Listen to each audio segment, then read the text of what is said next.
Kirisimasi fia Kirisimasi fia si ufofonga o tolu maanave sua misi luki sua damo le papa se ioi suli o le mata afa suli o le faumuina tupu fia ia ma le pesere na se ikau faa mempa kuai le kulanga foi le failoa iawe o le Kirisimasi waka wala tala tamai le Kirisimasi ioi o le tatou le November e ka uro foi November o tatou i wanga le Kirisimasi o le ala foi le wala ino foi etu le tatou producers misa ma Oscar kongi mesi kama Kirisimasi foi le pi tau vave advance yo ka ko loko mo ka ko mafufa ia so fia foi ia fa nga ele ia se isi kama pese pinga ke vave o nga tu ia mer kamanga aka miki o papa se ia io fionga le toru na vero sunga ya sua misi ruki sua ia ma le pesere na Kirisimasi fia e ia o le tau tele io ia a watatu ta pisa ya nei tai miro no winga walata la tamai o ia o le tau au na masani a siata fale malu pio vauriko o tamore motu tele sala fai fia tau tua sa vali mai e ui o le tele o fuafuanga ma lava singa e feanga ia i le aso ma le aso wa ese uma tiute ma faiva e uma le pulou fa sala lau fa sanga e le pulou fa tausi ainga o le matai tausi ainga faia e le pulou si o mato lo mua a onga o le lupe foi vao ese ia fa sanga e foi faia u tiute ia fa le communities manisi o vaenga fa pena ai e fa lao a le tau le fa awa le tatou porokalame o lo tuli matai fa wau o le porokalame ua lawi loa i le lalolangi ona o mata upu moni ma mata upu sao o le porokalame ua lawi loa ma lawi vilu i le lalolangi ona o le tusa o le fasoa ai se vaenga e momoli ai le tofa le atunu e tusa oa Nala foi lea la yona turi mata ia le totele. Awa foi e momoli ai le tofa ainga. E momoli ai le fautanga tu la fale. E momoli ai le finangalo Samoa. Ai mai se a le moe ioe. Awa tapa au ioe. Le au sina ma le fosina o le aturu. o e la tau te musu mai e tu mo musu mai po feale vaenga ma tau te feilo ia e tu mo musu mai lava le tofa ainga a se fa auto tanga a siata fa mole tau tu na ma oe fautua i le malo tu lalo i le pale mia tu lalo i le fonga vitalai tu lalo i le te tai o le tua ngai tu lalo i a Samoa tu lalo i eo e mana tu lalo mene o tu lalo e ia ile tu lalo fai mali e ia ile tu lalo e fai malu e ia fai male tu lalo e tu sao kamalanga le la tele na te ele ulunga ma le fia to tele a o faiva ia o le porkalame le dei a fua matangi ai ona fia le to tele la tau te tuli matanga a o itato ia ile a matanga o le porkalame wo to sila mai ia o ese foi le style lale ale upo o le nei asfiafi ia por tato porkalame e tau te sila mai loa ua sui o fumani la fo i lele e whai loa atu lunga le programi. E ile upo e masania ile atunu o e le falala fua le niu. E le ala fua aso whapenei. Mana tua o le style la ia le tatou programi o le ua ta mau o le levo le ua yeima ua makaot whara o le suki. E tu sai fo i o le fina ngalo lau tele o tatou woma paanga mai. Ai ini aso whaapitoa mani vaenga e whaamanatu ma o tātou tau mawhai na ia toi tu lei ma mua au mo se manuia au iluma o Samoa.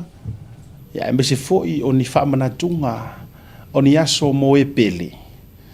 Ia ono tau sila mai loa lea ua amata na tau fisui ia tunga awa ala ua kaut whadha ia e suki ar koinga. Awa, tele lai na mawaila lea vanoa peila o le nei fiafi le tau sila mai. O le mafuanga. Mua o le pelau e la ua matatu le pelau e nei o le pelau e nei tau sisira mai ai o le pelau e pele ia te auleanga o le tonginga ale matou poa da le aonga lupe fofoa i vau ese o le aso le nei na matou usua i matou te wha ma vai na avela matou si i se tasi o poutu toa o le matou aonga Samoa le lupe fofoa i vau ese le fetalainga ia soi si mativa si mea mativa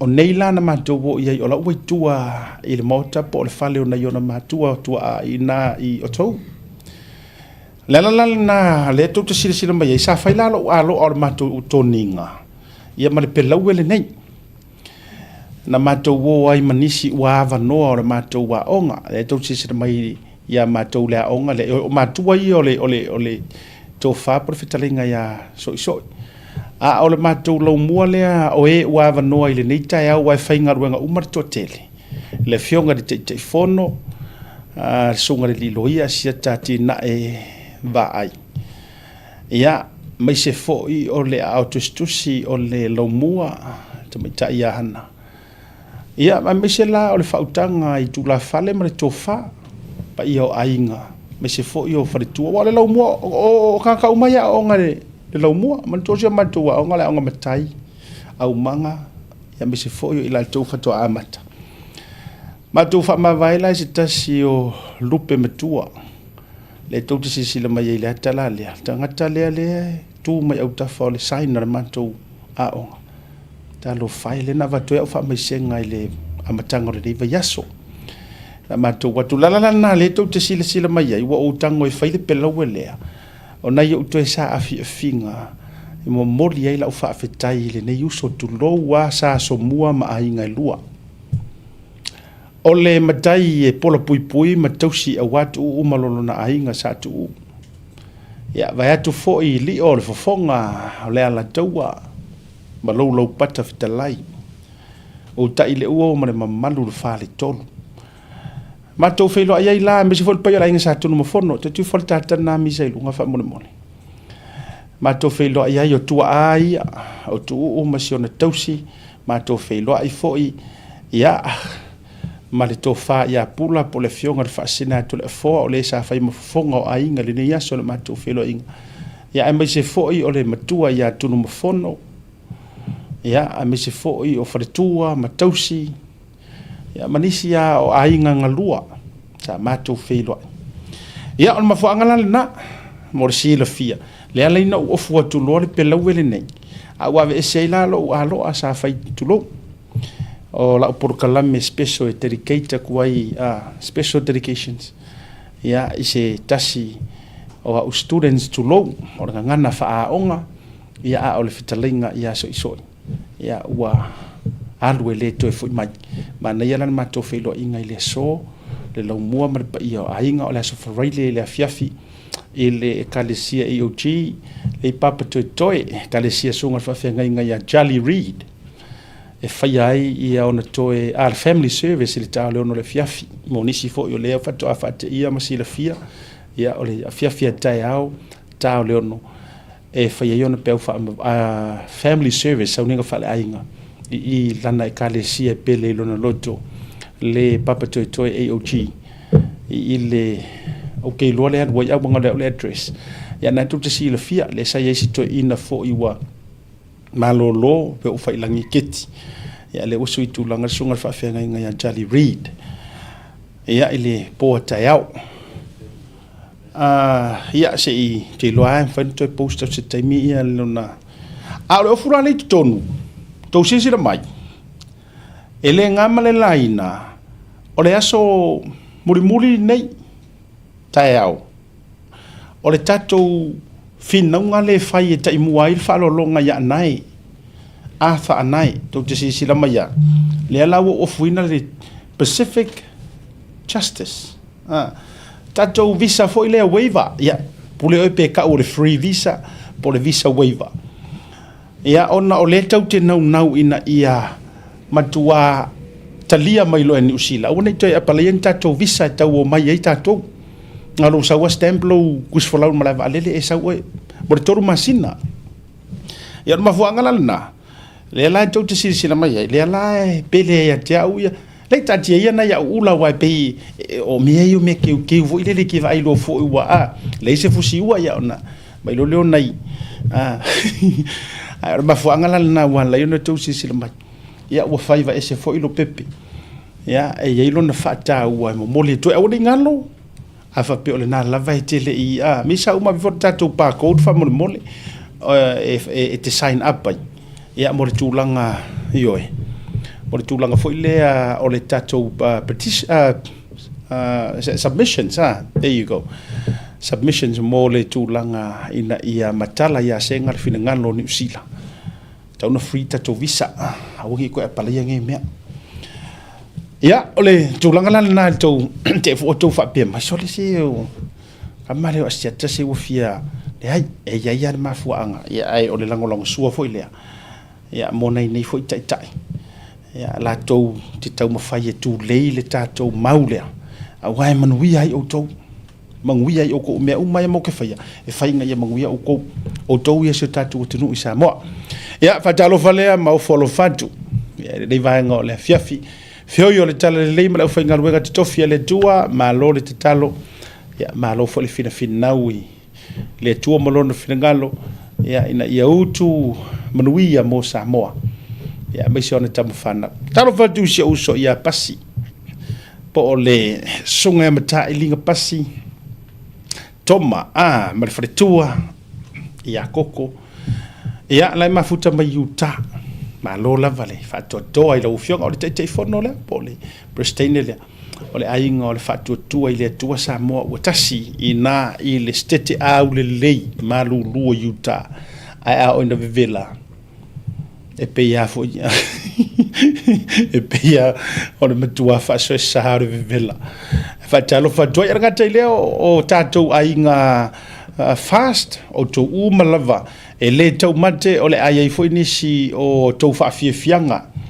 ma tau lotu fa'aftai o le a fata pena awa ia tulanga foi mo Samoa tele na tatu ai nga fast ia se taimi foi tatu fasisilang ona vatu le failo atu ai fata lo fatu mo o wo lo fatu ia itai uma ele tau to lo tele o tau suafa o sila fia when I say kai fongo po peles kenge uma ainga fast worldwide you know exactly who I'm talking about lenga ukango e kau lau aku ai misi la se kangaka. Oh my good boy.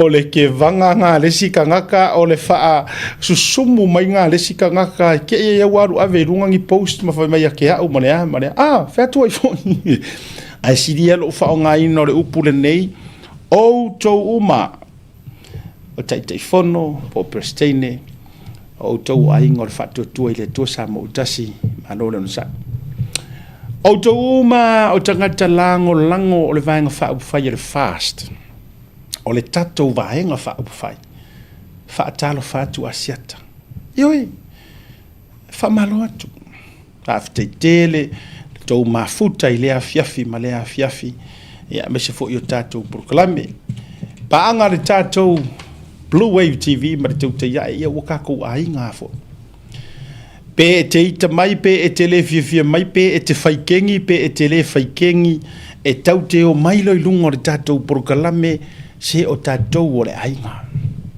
tasi lea vaenga o te whaamana tupea le tatou ainga diaspora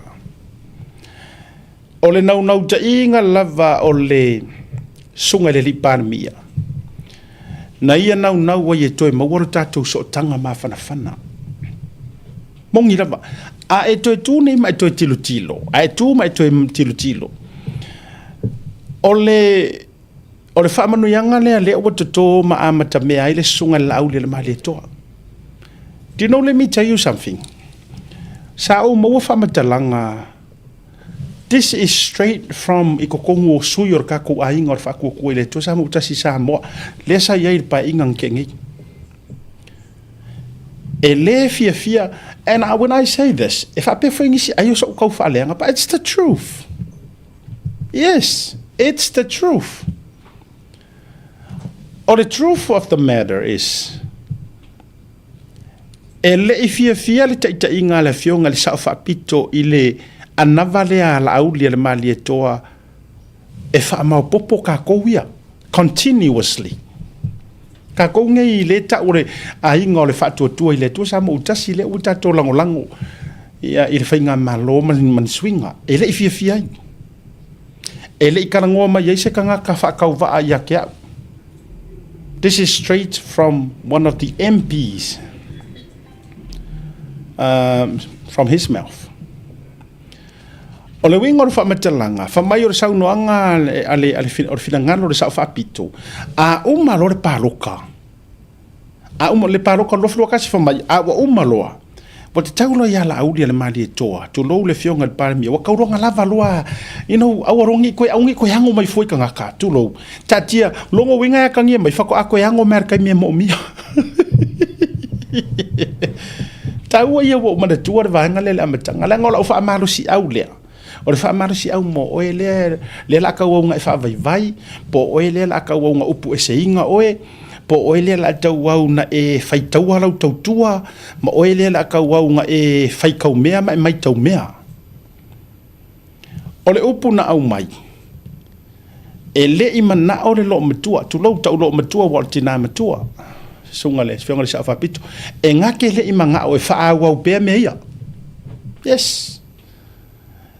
O lona nau ta inga, a ua tū malo lo le fast, ma mau malo le pa inga mua. Lava loa, au ngungi koe sau, e le fia o al mele ta amilo mai ai le sunga la au le mali to, ma le whainga malanga le fast, e le fia ai. No uloa le mafuanga. No uloa le leia le mafuanga o le mafuanga. E musu e talia ni tu ua lalo a tangata. Mga kua mai fo ilenga o le whaafi kauli kele lea lenga ku lai mai le HRPP. O le whaafi tauli te lea lea. Le fo ina wha le tonu ai le sunga ya tu le epa. Ua le langona le leo o tangata. Na o le wha o ngā ina o tangata. Again, a ufa ya kurkara lefa mai o le kaukara ikiki. Marifkau whaleanga. Se o le mea moni. Ora mea mongi ala mea loko whakuai. E whao ngā tangata i me mo mia. Ai le fia whaalongo pe whaafofonga i leo ma le tualalo a tangata. Ma fuanganga ngā musu ai lo makua e ka milo. ele fia saulanga manga kua o inga a faile ava ele fia fo meio ava. Do you know, and now number one person ele fia menge o ava fakadi tu lepa lela sa wo fo i malefionga sa fa pito e uia o le swafa langa ke umia o se swafa fa sa tu lona lo to fanga msale valasi ai ele fia meio ava kusanga excuse lea e fai ala ko excuse for mai se haru re kaimi o mako re lungo o kaimi manga ruenga mai ku la fenga ruenga malo e o me malanga mai tula e pai vai temina lenga lo te fai atu o te ai filo i mer community e Samoa so se taimi ala ta mato ai tau no mai ai masahuni to ai tau no mai fenga malanga tula e pa ai mato tau mo fai se ava fa kadi e se fia le ia le konsula sa ia ngai mo no le fionga fe mat mai si konsula i mo e ka wako loa si fonga fau kua. Tu lau lai fo e wha fonga e mori maua te mamu tu asiata poniu. Tu lau fo i le fionga e whaatili manisio i la tau whailangi wholong. So se kaimi e kau mo whai o ako e whai se manga kua mai o le aloa ia o lo lako uo mai. O le loko la iaigia ia Samoa ia kui fafu. Se kua maua reo se ava ngoa e. Fei loa iai whai se ava paki se ipu. Kau ke se ipu. A waro la tau o mai. Ai tau te se la fia e momosu ai walu le su enga u loinga o le mafua anga na momosu wai wa fo inga pau hale o le kaimi e vakusa o ese ku ala lo le ku o le kaimi e kau ke le por ko inga ko si sira e kau ke lo le por ko inga wala nga ele au fekalai uma ele au sa ngoa umar ko kele ai a maua lo le avangoa e maua e kau kele i po sko inga fo ile le makua e kau le langonga longa leo ngi me faya nga maua fasanga marko inga avale le tua ya la usunga de pare mia o er kai alofa ile ku awo ko kiso nga fa e mo musula ina ne i mamulu atu upu nei matala ne au kalangi e au nga e mati ai lo la tu la mai ai mo musu ai e mo musu Arengang ngore si palang you can give but you cannot receive you cannot take it kusanga o lo disha le me ki faya nga ole a se upu le taking o se faukuanga se simusu mayo o menga a ina ua pale mai le sunga le aulia le mali e toa mai aru ese mare HRPP o ke ka ua ya ule movement lea o le amanga ia o le leo o tangata. Ayaya se vaenga kaunga fa yes o le amatanga fou. A o kuaku o pakakua o ngai mea. Ua finally ua amanga ia le leo o tangata. Aila se mea po se upu e ka kaunga kaulai ai le temina ese ele sunga laule le mali e toa ma HRPP ma fatuina le fast. E ka kaunga fa au ku le vaenga nga. Amana ia o le leo o tangata. Aisea, le alanga ngā lai ngōro i kua e whai road show. E oe. Ma fuanga ngā lai ngōro e whai le road show aisea. Ua amanga ia le leo. Ua amanga ia le leo o le maumea ma le leo o le makiva. Ua amanga ia le leo o le kangaka whaingaruenga ma le le whaingaruenga. Ua amanga ia le leo o le aonga ma le le aonga. Ua amanga ia le leo o le whaiwhailonga ma le whama. Oa oma leo ese ua amanga ia. Ah? Esa o ere be o fai koi. Yes. Ua mana ia leo o tangata uma. Wa ai fakasi le maumea mana makiva. Wa saungoa fakasi le kamau ainga ma le lea yo se mea. O mea ngana ngai. Finally o le mea sa tato iai mua sa na o na whaapili ale namu ai folo patato le kamela sa na o na whaase e o tato taimi o whainga palota yes nga whaakau asoinga uma o kou fufonga mangi o mako maka so o se paia inga ma so o se paia inga pa wana o le mea pea se mea fuireli o le mea lana tupu le HRPP mua kusanga o ngao maya pea o angare au kirikiki tau whafonga mai Samoa, o le mele kupu. Pea o angare au kirikiki, mare au kapuai. Kusanga o nga umanga ka alo i lea lima kausanga, ia whamai ia kako wose a mesi whamangianga le kungu. Vai. O le whaase'enga ngā whaase'e ai tātou Samoa. Ho me ka kōse a maise, ia ngau mai rore a sa o mai solo. Kai me paroka. A tau whaafonga ngā o mai ala, ia o mai, ia whamai, ia ka kungu. Ia mai whamau nianga ke lea ngai se wha. Mai whamau nianga ke lea ngai, ia, wai umanguia lapa ya inga, ia ai koe whamanguia mai lera ama koe o, hip hip, mai vai. Ai kusa ai ka roku la epa. Ia, kiri lo oi.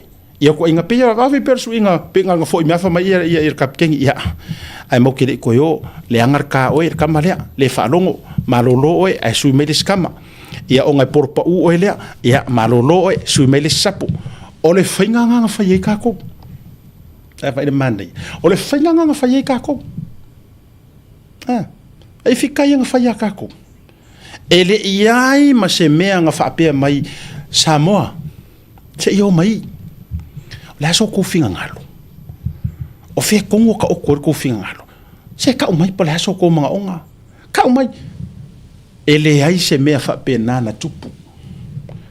Ko so le mea ka ko lenga ye momua. O le au kirikiki ar mea. Ya, o se ka ko mengi. O le au kirikiki ma au ka puat.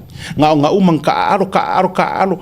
Kua e pisingi sia lea ngaru ko kongo ele iro fai kon kalaki ai la ku oka ka ifia milion al mele ngai ele wa ku amaka kon kalaki ka isfuru pa wa yo learners ma amateurs e ku kongo ai ku ka wo foi milion ai va e mawa la ku io o me nga Samoa. E sa ola utala wa le wa e no fo de nei fa fonga mai tanto o le wa e no fo nei to e ma fau ko e ma fau ngi kua e sa ola la ukala yes e sa le se fa ka o so leo e sa e dei ka kire I loar nga mea we never knew that your voice and my voice is so important and it's so powerful e deciding nga le lumangai o kai o Samoa. We did not know that. Yes, maybe ngai loa ai au vai ngai au ka mai so-called the so-called degree and PhDs. Maybe sa la ko yes, bole vang la ko loa ai au la ko sa mangu ai ku lo isi. Fai longa matata umarolofa. A ole lava loa mar ko akele o Samoa. Fa manguia mai lela ko felis ka ko paroka hip hip hey kau ai mai lo ma per kau ai ngololi le ku fanga mai ngokupi per kau ai ngololi foi le vai ai ina o fili le sunga le la le mali toa e sa vadi ese enough is enough fa do a fa ai lo ai le la langi o Samoa that you and me and your voice and my voice is very important. Yeah, e o fo ia ga ule fo kwa o lo ro fa ka ua. E o ia o le ke sa fa mai. Le te mai mo mai. Now you know your worth. E ko kongo fa nga malo Samoa. E ko kongo ra ku wa e sa fa a le fa ko a e sa fa isa o me ka o le se e ma o mali ai sea o foi nga fa le kongo o e sui ya ko ka ko si e sui ka ko e le sui ya la ko e sui o e ma ala le wa e sa fa ngi wa e ka ma a ke lo o le miskeli o nga le ala nga ko ki ko u la lo ma ka le le yo limong kuro ma miskeli o le ko ki ko u la lo nga makama ile ikama ya ke au ua o make ia inga le kupua. O le kupua, sa wha valea tātou ina paya inga. Finally, ua o tau malama, ua pupula o kako maka. I le kau wha se e mar kau wha valea sa whai momo. Yes. Dala ngai ala inga asau ngi makua o ngosi e palalasi vai ala fau. Pa ui lalo ala fau. Folinga mai pe folinga o se tangata io e fead wa ia wa matua nga piu wa se me o soifua e mafua leanga ua faanga ngana ina e le atua tama vale e tusa mana fionga o whanganga inga e lenga wa ula tātou o male tau te tau avele mau o leala o finally ua kako realizinga oh no e le o kou lai ua power o matou we are the people. I got the power. Sa on pese foi dele. We got the power. Woo! We got the power. Mai. Ora nga. O le fako a o realizinga. So le ai lai sa o wa ka wa. A o le mele ko ke o mai la na le o te fai atu ai. O le fai pule le ngau I le tu lo wa ta o fa le tu. La le uti tala noa tua ia oe because e ke le la upule e le heisa upule e oe e le ai ma sa upule o iai ai a vai o te tala noa atu o ke pule ia oe e oe na o la lewe ngala tango e whaala utele la utala mau ke pule ia o kou no la le pule kai mor paloka ora kai mor paloka le o ke kalangoa kuai o le alo to e fia tama a he e ke sa me runga I o le mau ke ua re wai ola the people le au ke kalango when I say I mean we ira nga so awala le fia kama e nga o le ke sa fa I runga o le a ya nga use ingor balaka When I say it means all of us. Nga nga whika ngofia o ka ngaka vaikele se I palaka oe. Ia nga e koe fo ilo le sala le lausului. Ia e mawhanga le tu moa. Vele le vau fefe. Ia le na. So le mela na le yo tau le fia mai. Leanga wa whaanga ngana ina e le tua tama vale. Wa whaatari tonu ina ai. Tangata ai ngausia ai mea mahalorosi. Ia wala kou ke whai mai o kou ke mahalorosi. Sa ai lisi lo makua ua i le mahalosi e wapa waku. Awa o tau talana wani. Samoa. Lela le na la yo na tolo upu lo na fu ai la fa sole ai se tai kau ke fa fe kai ai la yo le tua ai mo moli le viinga o le viinga ave ile kua a o fa fe kai ka ko fa fe kai ka nga fa mai ke o sa onga nga le nga le ngio ka ko viinga o afionga nga le kua o le viinga ka ke le ave ya la au de ma de to inga nge I fa o ai le tangata le viinga o le tua o le viinga fo ia ile kua e o me uma a o fa kai le la au le mali to ai sea o ia ngai fo I mai maka u ya Samoa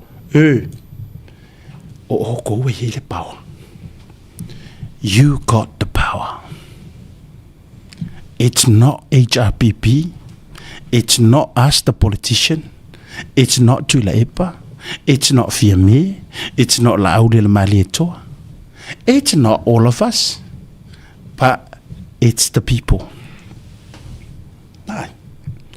So suma ya le aude maleto. Tiro ko master plan nga. O master plan sa awanga. Ioi. Te o kang ka wa.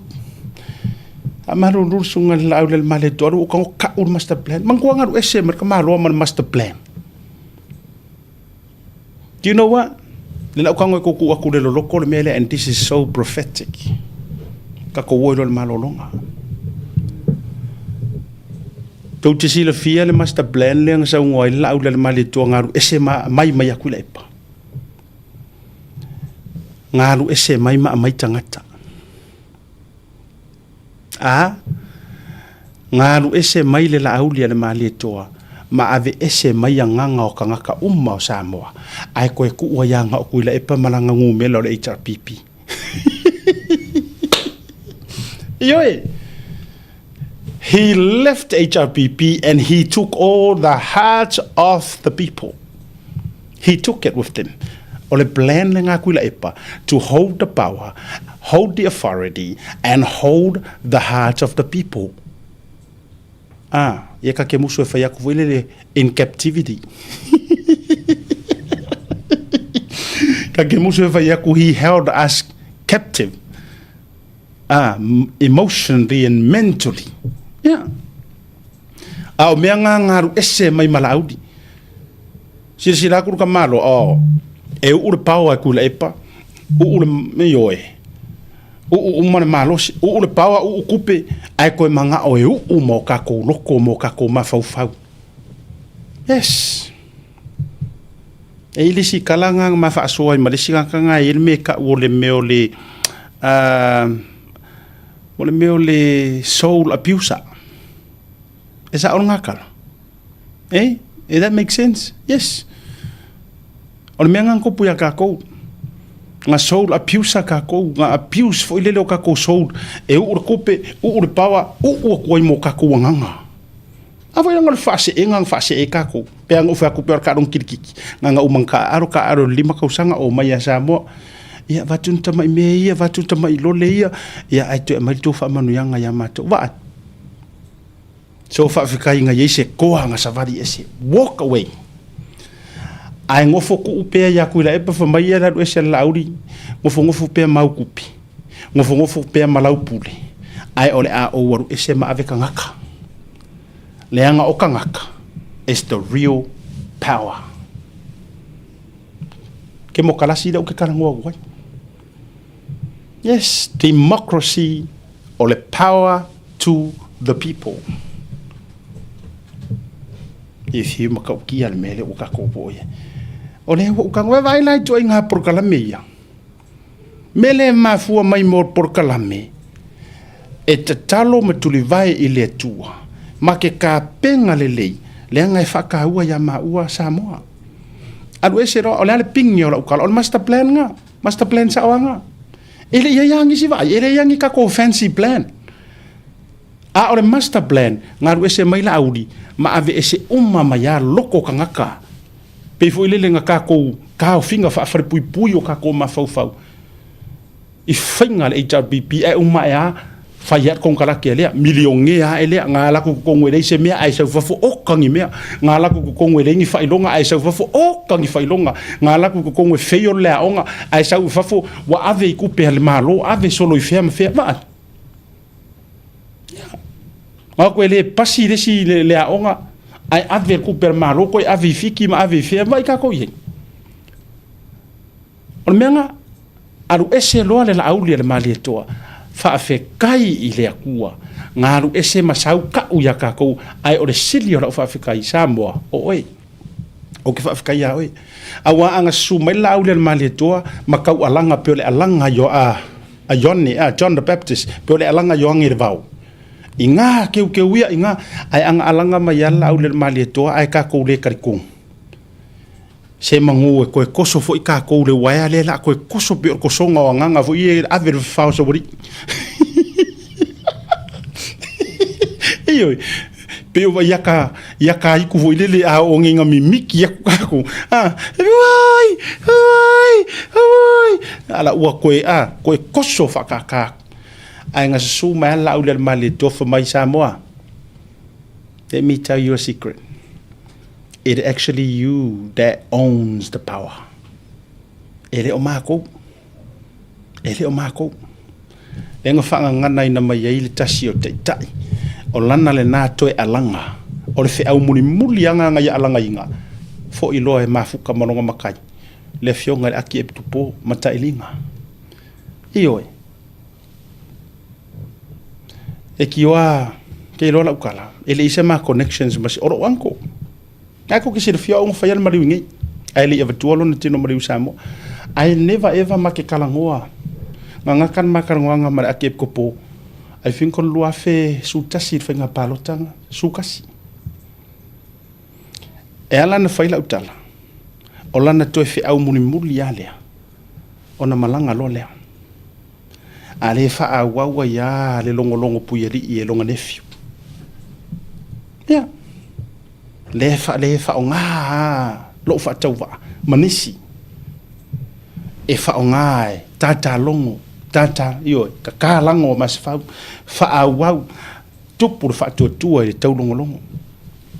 Tato le malolonga. Wa se e alaka whaasua ua.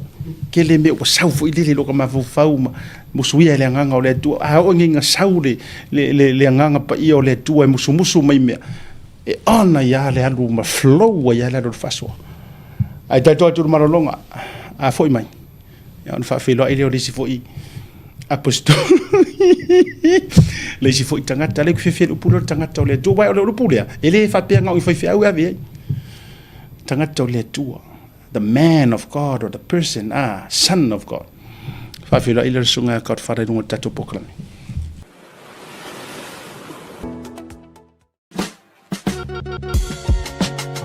There is no better way to support the 685 than to buy locally sourced goods. Here at Tasi Market, owned and operated by Samoans for the Pacific. Affordable funeral services. Whalemaliu, a tamawhanau Samoa, tonga i Hokilani New Zealand nei, o oe malo aiga. Affordable funerals, o le tani mo te miti ngā, o le maliu maleoti. Miri mai loa, o lua tasi, walu o noiva, walu tasi o, mātou te o atu i lau maota e tala Awase tau whaamama a venga mo te saunginga o le pele a te oe. Whaafiso tai loa matangi a mosa i le mōpain o lua tasi, walu o noiva, walu tasi o. Po le Facebook, Affordable Funeral Services. O le lau mua bua, pusa maliu te wina i mamanu Pacifica, whapea so seata o designs. E atangi ai lo latou soifua mātango fie, ma le la le lei, au le lei. Awhiso tei loa, matangi a mosa i le olu a tasi, malu o noiva, malu tasi o. Affordable Funeral Services tautua mo oe, ma ainga uma i New Zealand nei.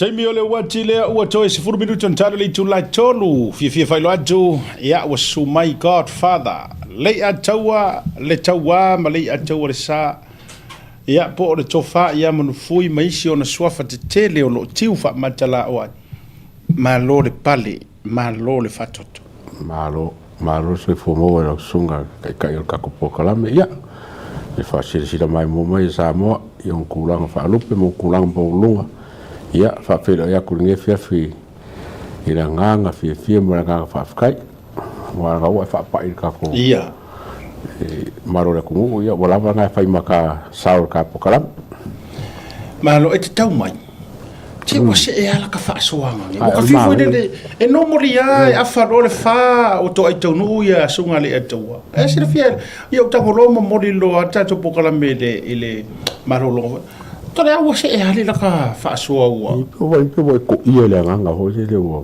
Whankanga e koe ese mali. Mali makau. Ede ai ko ia. Ede maru ia. Maru ia. Meu manga ru ko ia koe maru ia. Le ua. Mai ho se o saunga le whai mai i aku le pa ho. Wala e sa le ia fo nga mea. E kate mankua fo ia. Mio ia sa kangi le langi le karongo e kusi whaari. Ia. Mga wha a koe pule male. Male makangaka mo la ko nganga pule ia para me whai. Ia le wa renga whapengi fo la langi la ko ia. Ole se nganga hoi le wa o wek fo i saua fo ngenga mo wa kaka mo mori o ma mari mongi. Kwa fama mafari mere ya ka ofa mai nga ala nga falka pokalam o le besengo o kulepa mari cha pipi do ko kauro ba fo ilango me sa kele la kala ia ele ka faro nga me ele ka faro nga me ole aunga nga lenga mo ole be senga kule pa mali cha pipi ele ka nga me ai nga faila ele nga sao male nga mi ko onga ua langonga e ko kele ma wonge le kala fe nga yo le foi ka inga male fa nga malo so o ma mai lai ko nga sao le ya o li mong sao le o li ankenu o le nga po kala mangi o le bes yang ba mai lo la ye ko fai ma ua assessment I mero ko po ko nga fa nga malo ai ngi ngalo o la fa po ke la va ese sai ti ko la mai lo fa sulongo o la ko nga ka fo nga o sui lua men ko le society le sociala le society mo ave ese kule pa male ma ke inga pe pa ule cha pipi lua ave ese kula fo ati arele pizza ya la ke va kwa ai pizza nga ba ya o fo le si ka kore ki nga o sa fa ga fo so fa fa campaign fa mai o ia ba ai me o fa no fo mo o me ele ka kala ngo I fa campaign o kala ngo me pa kingo me ka nga wenga o fe ka we fo ile fa sanga ia woni nga me fa nga ka mai mo ngai lo ko o ka nga wenga fa lang campaign ai se me la sa wa ele o fi nga mo ele o ka upu o kula fongo o kula fongo ai le o me ga ko ke mai ia ke ola ia ni mongi ma Andrew ia po mo wakfo sa leia ol ma sing fa mo nga le beso kule pa beso mari pipi I think mo le taimia le atawa wata fasa o ai sera kala ia fasa pau mai me se o mana te rua faia pau ngar karsa le la ma yo e kwai yo elang fasa elang ngasa ole nganga ka uda ku au hi ko kar ko winga o ko nga le la matango fi fala we tele ole nganga atoa nga pengo fa ku e ma fa ingo fa ya ku fa mai tele to nga media ya tu le va tu le ama io e ma me fa pena ai mai loa ya ile ma fa soa I'll talk back ma ke loa ma fu anga sa o te tau wai ona ta wile tunu ai manga ko mai ma ke le faiar mele sa fai o ko le ta pipi ma ku le epa o le fosio nganga maloko ngaka io e fosi e fa fe ma ke le faiar maranga na ma alanga ma ta ai fili mai ngaka fa mala malama e pule ka la me fa e se nganga ka ko o auto e la vei mal me ma fai lei o le kala le au mai ko public service public service le ia o le tala le ana tangata ye le mo walunga rankings ia le atu e mo musu e tau tala ina ne ia e mo musu e tau tala ma ka u me pi o le fai ko la ko makanga do inga nge ia nge lusi la ko ngaluenga o le different sa o le different la nga ka ko e liso maua ma ke fa so sawa ona tu tasi le o le faiva pili e kanga loa kusi ar kanga ka ia ilanga filifilinga pule kanga ka afia karikongu ya asia tamari atawa I mea lai la te pisa mai ai pule oe a le karikongu faitalia wanela sa o tala la aude le mali tole na fai si fine foi le na la tau va o ai ne ta wale o ton wele tu malo o ai eu vou ngala vai le o que le apulo wa ya le nala a faila o lua tau mafai mai fa mai le e paula va enga a ese o pule o fa le anga ya la ngol tu inga le na ye pe o se mea o pa wa ia yo to fufonga o le kau fa le anga le mea ko ngwale ko ke faia ko fa me ton wana ta o le tau fa le anga vai faila oi e ko ke le kala ngoing issues vai mea ko ke o mai kala ngo mai se pe o ko ka mai ki ko ke lau ponga e oi mo pe o ko ka mai ki ko ke lau ponga ma nga ma mea ale mo le mafu anga na le na mafaiatu ele ai ni mea mo I tau te fa swai le whaasoa a koa le ngo whaasoa a koa ianga ngei ma musu ia i le anganga pa i o le tua. Believe you me. O le mea sa o ana ngā sa kupu. Le tua. A iai se mea na pito sili na manui ai le alu ese lau le mali toa ma sa o ngai whaia. O le foi mai a foi I tangata. Pai. E le I foi mai le lau le mali e koa. E le I foi mai sau halu in kulo le au maumea le au miliongea. E le I foi mai sau halu se mafukanga ngi au scholars. Ngi au economist. Doctorate. Ele foi ai foi le halu kausa ili mai ngi pe halu ngi meo ngi fa vai lo akau pe o me e vai ya o a mo mia e fala o longa le fa mata langa o ni mata o sidi ona foi me foi mala o fa kau la ku ma le na tonua io kau la se a mo mia e fala o menga a fala o ko pu ka mai e di fa kusa inga foi ka ko fi longa ko maro ai amo mia le tamalo le fa matalaina ni mea matautia sa kupu ya ese miki po le alapa ele yaru ikangaka never he never ele se me okusi markus pa ia ona fa poto ile falaor moto tangata ma fesilia tu ya le se me fa pena wa fo yo fa ai o vaenga ia ma fa alinga ia e fa ilo ma ia mo kai fa sausili ele fia fo ikangaka ai fa mai ona fa poto le falao ana tangata poto uma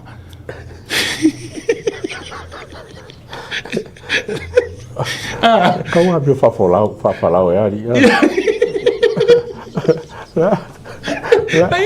o va no kau mo ngai pei lava o ele ke ka I ba falao ja fa pe ka I ba kila po musulingi gero on mor gero fa falao I cara loco mo kirisima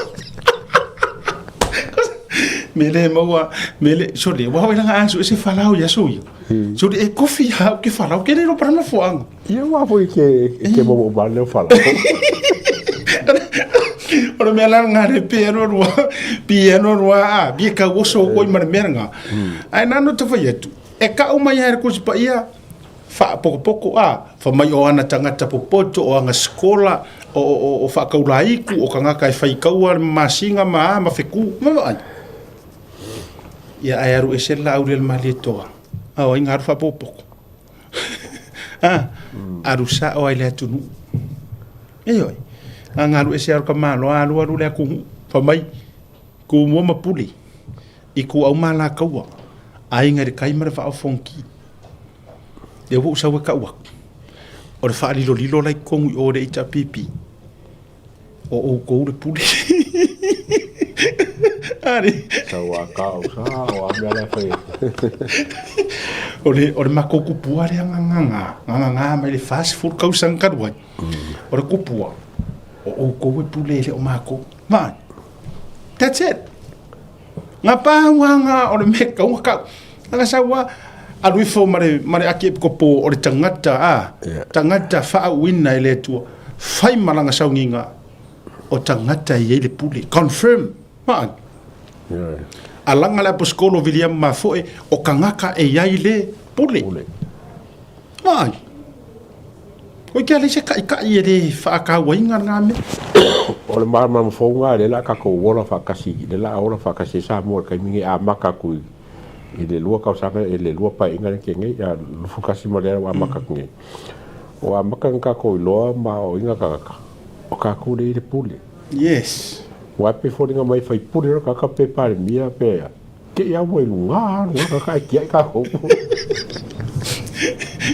Walo ai lunga sare le ya tu lo le fa pe nga pe wo ofungi ofusinga singa pe i wala ko sa la ala ga ko mo kilo mai ai ora el paro kangani ora paro ka no pie magara e pico la lo ai ka ko pico sa ka ko lunga tu sole o ingale I kai ke lo ai va ai ngai le cha pipi le atu kua fe ka kua I ka filia ma foi sia fi populi langa foi nga manga ia le mele sa fa se ai o ka ko ma fau mua e pule o ya ka ko mai ma fela upo ku le pa nga fai ku lo wa sa tapuala lo wa feso ta u ta tonu mango ele foi sa ka bola ma le poro kanga mai ngole a wala le nga ika ro fa yang kalanga mai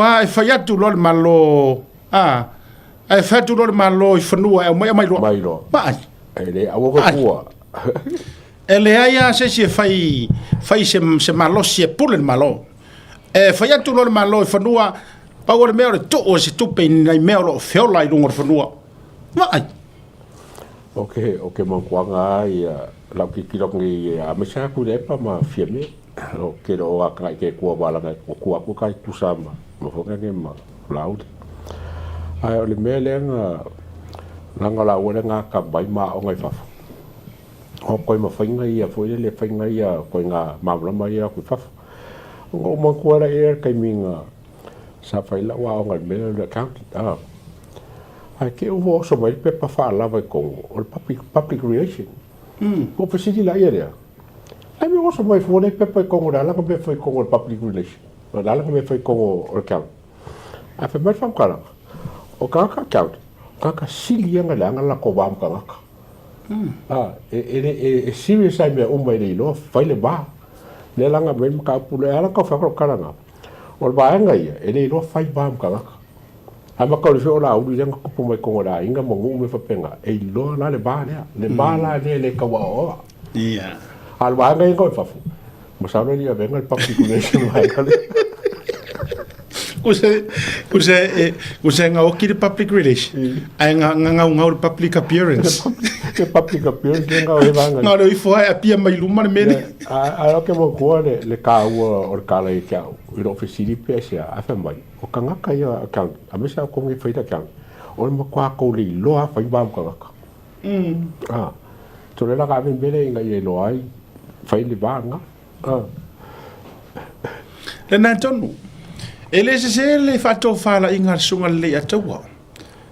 O mea ia, wa fuaina fa le fia tele si vaenga sia le HRPP ia tato e me se al programa le nei. Wa fu yo no le mate fa ailo sa o la to langona. O le fa taua la wo yai. Ai fa na tato yai. A e langona nei lo taua. Ma e langona o tato yai le puli. E pule fili ai o ka ko kai le ka ke karango ai e ro se pule son ka fili sa ngo fa solo a ko ile ai o le tula fono e se mai le pule le makarango ai o le pule le matara no ai o ta to e fili ala to ma ke o fa ko i avise se fo e au loko bad ma fa be mai e la le wo fa la o la ko e pule ya i le kula fono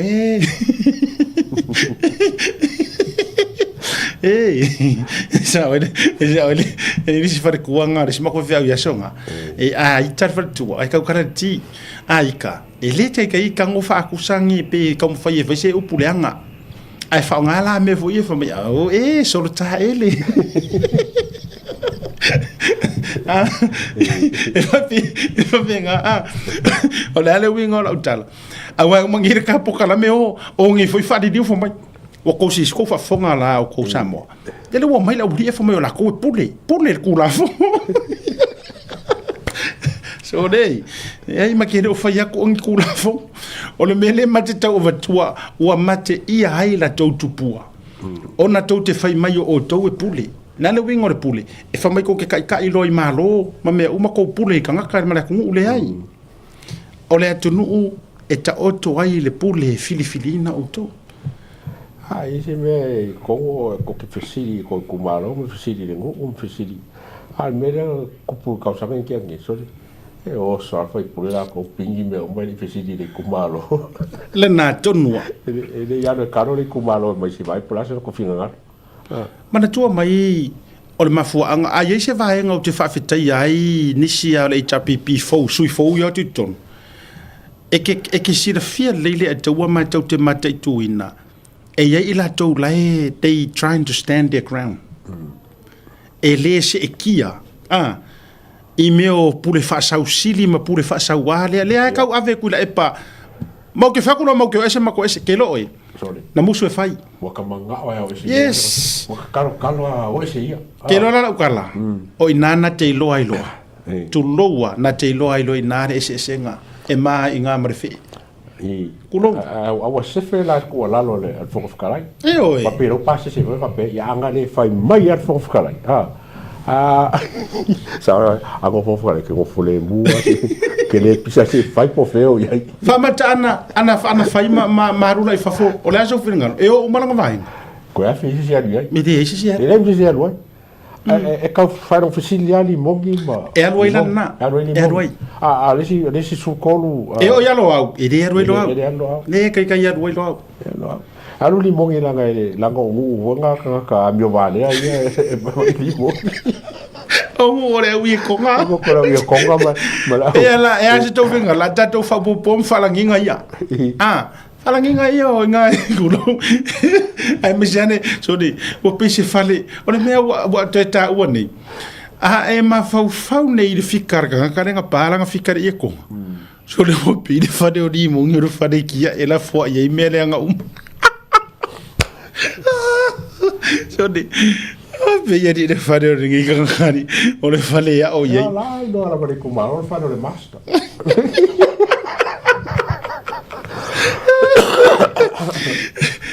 ana fa pe tu i lunga tu e pa ma fa pe yo ese e leru ese fa muinga I'm telling you e leru ese o papo e leru ese ku ya e leru ala me la ringa awala bingo la tala to ku ar ku fe ko ke me la di pele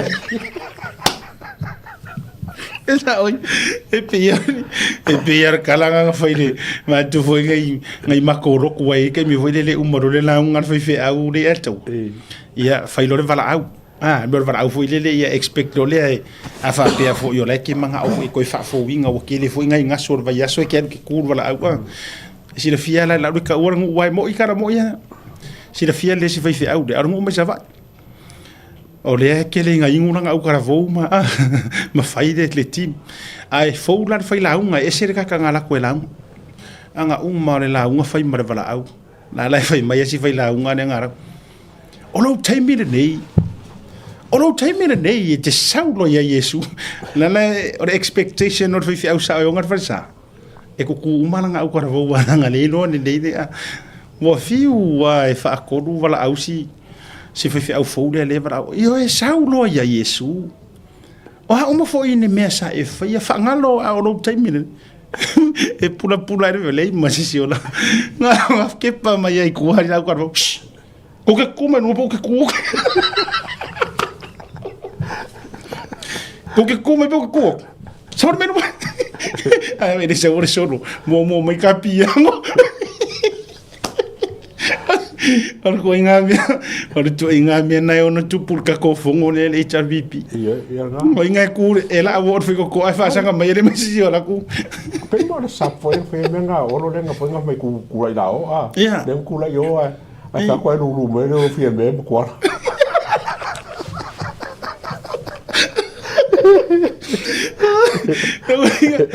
O inga ya va fe tele wa toyo o lo to fale ale fionga fo vitalai ya na fu ai pe ona tauto e apa i umaya fo lele mata fio fi a le menga ku e kupu je mangu e la ku e foi ko fa via ko ke be adi pere ai ina e un pala vale me ngala ona le mai Ayo, ya, baru aku fat kala yar kanin ko bai papa. Aw kasi aw ke aw fala bela. Kuo. Ani ko inga mela. Inga ya, ake rola me malia na tupu. Vai yo devo sawaya. Desi fa kala fa swali mongi. O devo sawali mongi ka o mai. Ele suyer ka Mangua. Lenga sau kai mai mantua foi le na vevesi e tofa pela fa feeling le ki e mala tau le swing le la tau. La kai ka. Soli, ada usau ia ape runga ya la fakaronga nga mongo me mengar ko ingam kai vai de mo ke yo ya kai. Le usau ko pe mai ai. kope mo mo ele pokol ko ba lu ele Ade ngo so mai nunga la fata nunga ma. And speaking of pulotu tole. O ke fai ako. O so nei mai a ile tae awata ia na lafo mai ele si tato reita. Lafo mai nei le tae au mata o mai tuli mai le si hotel. Wale na ai vai tato le nofo le nofo ai vai toto. Ele anga vai skama.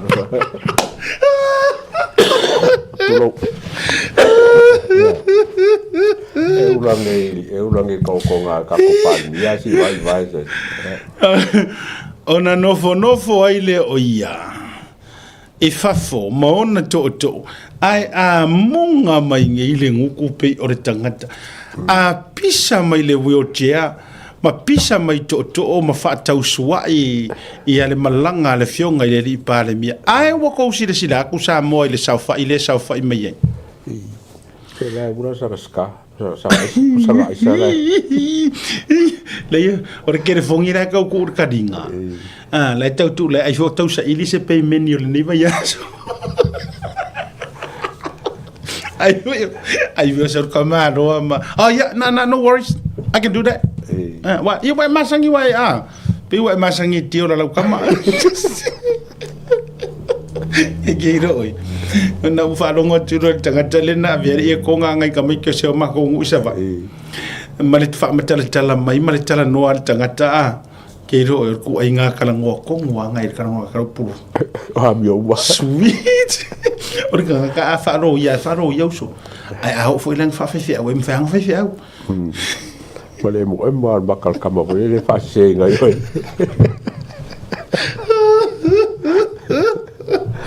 Dilo. Vai aku iri ku inga kanga ngi sa mo. Male fonga male tau mo fai fo ilele e fa tupu le ita i loto tangata.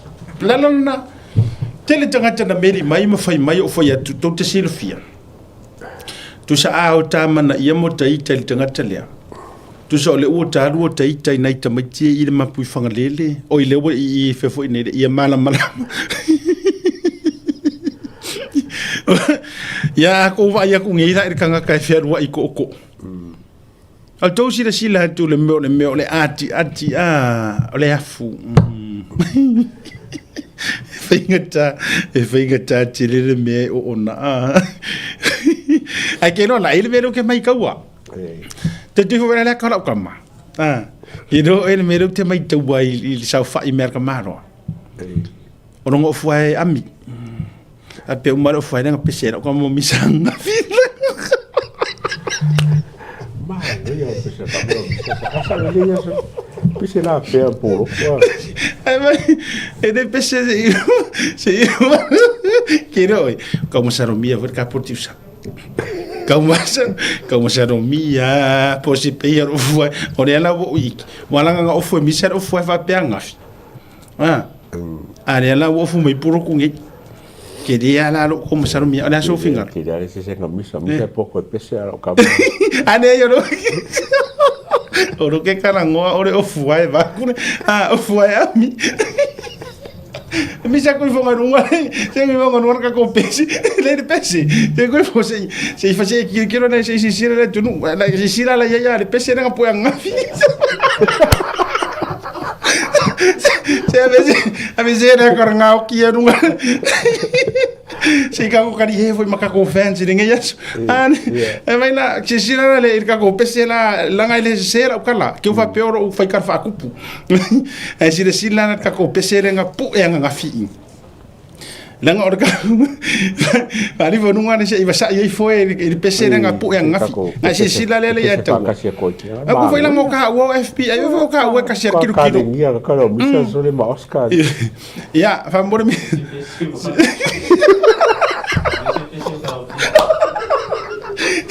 se vivo ya vivo nunga eu não quero esse of why a photo of why ya vivo nunga play for PC Tima kako ya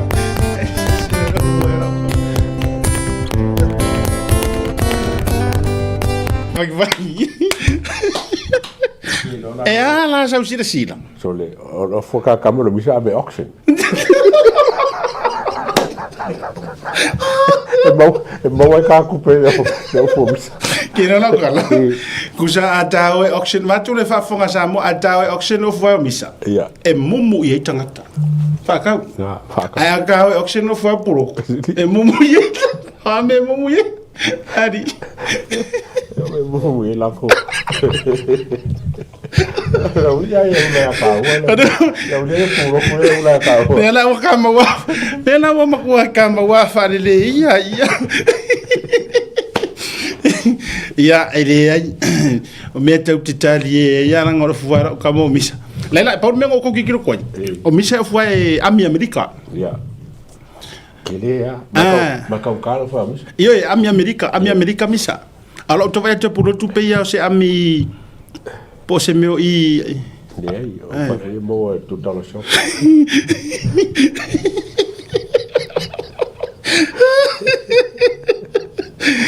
Woi. Ya. O nei mea tau te tali e ai. Ai e whaila ukala. So le a pisa mai de kangaka. So le male. Ai e te loina o share mai lunga le atalea. O vai kau kero komingi. E wha pe ola e ia nei o ni tangata le whai. Aso uma. O fuani. Ia ingat pau o fu e toma anga ia ofu vo idele fai mai lunga prokalan ia lai sa fa ila lo mo fali telefoni ia masalo ayo sa idi se vai nga fo e tongi ia po tu le vai soma ai por mo fo fa pela ai profession to lua ia kai no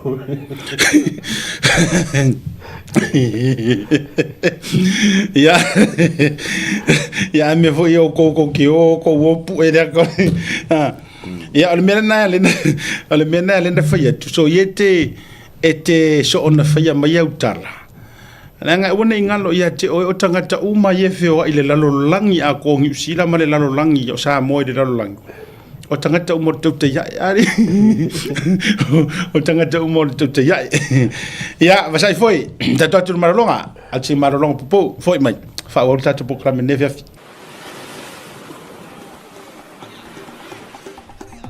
So fo manuia malangi ma. O lo ingo o matai a leota sinau mea tau whao. O a ua lawyer Samoa I nei mato officer o le WT Compensation Lawyers. Mātou te fisosoani tangata o a whaina mai ta avale, whale whenga luenga na superannuation claims. O le manulau ti o le mātou au nanga ina ia avele mātou officer e whai ma fisosoani I tangata uma o le Pasifika. ICR a wai ta ua le mātou ofisa tangata o le Pasifika. A whai o ese tangata e mana o mia se fisosoani, wala au mai tato ofisa nei Crispeni Australia el o fitu, tolu iwa lua wha iwa lima wha.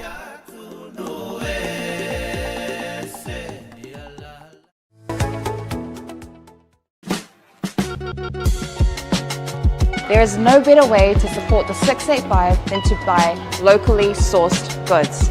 Here at Tasi Market, owned and operated by Samoans for the Pacific.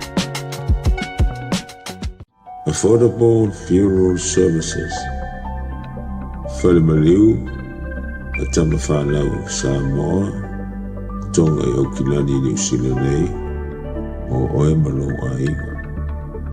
Affordable funerals, o le tani mo te miti ngā, o le maliu maleoti. Miri mai loa, o lua tasi, walu o noiva, walu tasi o, mātou te o atu I lau maota e tala noa.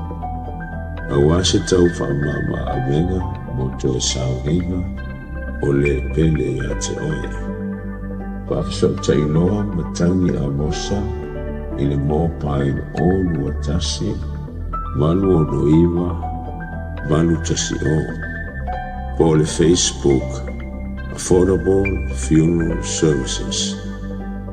O le lau mua, o pusa maliu teuina I mamanu Pasifika.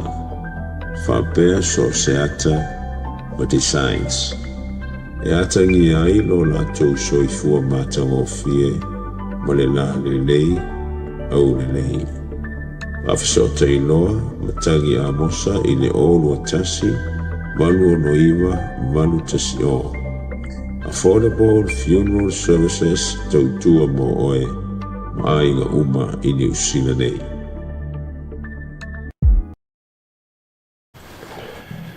Tabira wati le ulusu mo 5 minuto te neli tu la lima tautua le Blue Wave TV ma proclaim le tautua ya le vanga le fiafi. Ai le vatua le asofa na ole mo confirmation Wellington. Yeah. Fa beo foi ale o le sunga e puro tu le na. Le na fa le tonu i fo ina. Nga po ka mo kingo inga menga o makalasi mo kingo. Le sau sawa le sau no ngam talasi. Oh, ya nga. Le confirm mai siata mali atawa e confirm atu o le of wai lava le na le ana lenga po fa le tonu i le swau. Yeah. E mau kingo ala la ngam swau mio. Monka.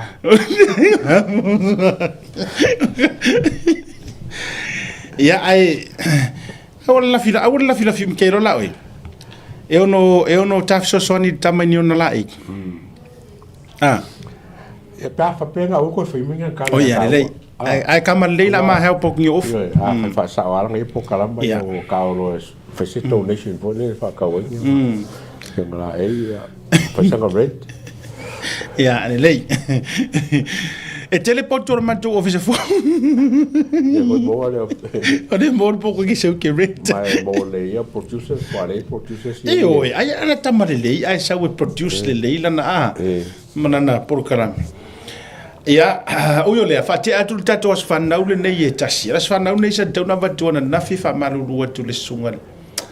Ile Kera longa fai fe au ga ka le pole o kere ia ai sei wa misi le son na fi ele faina e uso ana na fi manei a tonga le tasi le tausanga o le masanga ia Joanna and Faith Sepuloni o lo fanga me fa manu yanga ile fana upele o Joanna ma Faith Sepuloni ile atoina o lo o lua tausanga o le urua I tausanga ile asore nei fa manu tele le tua I lo luola tupu tupuae ma avea o lua o ni fungala au matango fie te tonu na yo tatou ainga ai mai se le ekalesia e fakasa pulea I savai ia alo faanga from Nana and Papa and all your ainga my Christchurch happy birthday and God bless my beautiful twinnies ai mai se na yo o lua matua Songa fa fia ngainga male faletua Paulo and Taufau Sepuloni talo fai. Ia au te fa malu lua te songa fa fia ngainga male faletua. Ia ona fatu a o maua le tato was fa nau au mai apoklame nafi. Uyo lea. Ia moli e tuai mo malo fa anga. Ia ma fa manu yanga ile atoanga le taitasi tu sanga na yo lualo masanga. Amu ia fa fia ngainga le mo lang masanga. Ma vai tu fo ia me so tato wa sa va yo pulia se ma to wa nu mo te so nu ia fa manuia le tua tupu tupuae ia ona yo lualo yes e moni lau sau no nga ya veo ni fungala au matango fie e matala lo la so I fu tu tua ile mana mo le tua mono no fina ngalo lo fa tele tua I ma sia tamle atawa atoanga o le tausanga o le masanga Ia, tau ina jiso ta mataupu. Mangai. Wapa ya tu le tawa. Ta amata mai le mataupu e faa wa waila le tūlanga na ta pisa mai ai. I le ofisa o le vai fafo, MFAT, Foreign Affairs. Ma le faa ululunga, ma le matanga rua, ma le ofisa lea le vai fafo. I lalo le ofisa le palemia. Ina ua whailo mai se tustusinga mai sa moa I le talamua. Le latou whaata malai e whailoa mai I a New Zealand I tūlanga whaavao malo. O le ua tō aitau nuu le fionga di pandemia I ele tusa lava pe na sau I ngase po le lava. Ta tau o le latou matafa yoi ma le tiu te tau ave. O le so tanga mai o le ala leo na makanga luenga o le MFAT. Ai pe ka I le se meanga whaia. He atau. Ok, I lope wha whea walanga. O ki karikongu le lipoki le talamua. malanga ngali poki mai ele afunge le observer pe kau fai long fesili ia lako kuskusinga ai walango wa ngai mo ka konginga kuskusinga le atalamua o ngokelo inga atalamua ke le fai lako background research I makau fa penge ai le fai la kuskusinga ole meo ke fakoi wa la ka go famela observer o fanga ngol kanga lenga le ngai bai single parimia ele kaunga fongo mra parimia ya ka kopisa ya la ile a le la wa mange kukusinga le talamua e fai asi fa kamala ke le o CEO le a mese longo ba ingol parimia I malanga ali fa fenga misi a ia le fanga il protocol langa lenga simply ka umai angusila o le ngai le parimia a mese o malanga mua le o sa o parimia ingai ngusila pe ang pabaya sa ngo foto ka ko kai baso ngenge ele o sauia la u maria ko ko lo parimia sa bo so ye kaula ia I no va fa malo o se me kakau il makanga longa le ale ministry of foreign affairs onga longo mai ia ngusila e ko ia foi la male mal foga nge mal CEO le parimia walango ia kaunga siaki o wa si la fia la voi o le parimia fai se me penga masangi ka ko walanga usually la me fa penge e kaunga copy le CEO le al parimia ia malo ia sili ia a kongo masu parimia kaunga email ko ia la ia sui parimia ma ka pengeka o la ka pisi kai minga a la ua anga nga luenga le o le umka le mai fa kamala ke o ke le lo foi la wa o le me ka wa fai fo umka nga luenga le kai minga nga coffee ai fa ko ngal parimia wa ka fa se la ko press release a se la ko kusi ia ko umar commonwealth malina de nation e ka wi o le wa sui parimia sa mo wa ka ke le lope por ka ke ronge pe sa parimia sa mo nge se kai aqui o kupo mai se me ai lele wa lele ele ka ke ka fa kalia fo le se malanga le parimia se ku e kaunga nga longo ku ia nga follow up la ele ko ga kusi le pa fa pe la malanga le parimia ai okay popole o fa ka mana mo ka ga renga I se me fa ka wa me ka fa ia longo nga fa ka karim fa pe ai longa parimia ai longa o parimia le o te lole a tawar mana tu mana sa yai tolo wa tala no foi maleava ma tala no male alofa ona ele na male laina I fa pe mai ai o ma pola se tu lango ma tau tolo tom faye e langa tu ata tu tala no le a tau le ngana fa alo male va tangata ona tatu fa nga ina la I o le tala le tu si le tala mua o fa tamala failed. They failed to notify. Ai aka ko ave sa or sa vadi nga ia fa I loa maurulu maka folau. Keke ele kadia ingat parmia. Umongia nga. Ole har fa kamala. Fasiri le lo mafofo le tawa. E mafai onga e kango e justify mai fia se furu kausanga o e faya nga ruenga le marko ofisa ai e fai mai wa fa kamala wa lape. Sao ngangwa ali no can opu mongi ya ma opu sao ia te au e le tau lia nei tu inga excuses fa peni waleva maleva ai ya se paloka piko silinga kele ia upu makala le ia tau o paloka lenkengi e mo ir paloka yonga kua e mongi ya ele yengi ka mongi e sao ai atato wo I opuna la lafo de la aule le male to male le tritonu wina le HRPP ma o to wi to tele le fa mai mo kaimi I lunga I kulo I ko finga ngai a le abu failo mai ya le failo mai to te le tritonu wina e o a ire kaimi ngai longo winga ko ke le kadia inga o sweet palmia la na dalana pano foi atu aka ko wo ile ava kuri male ava faka mara kau pungi o fa makalanga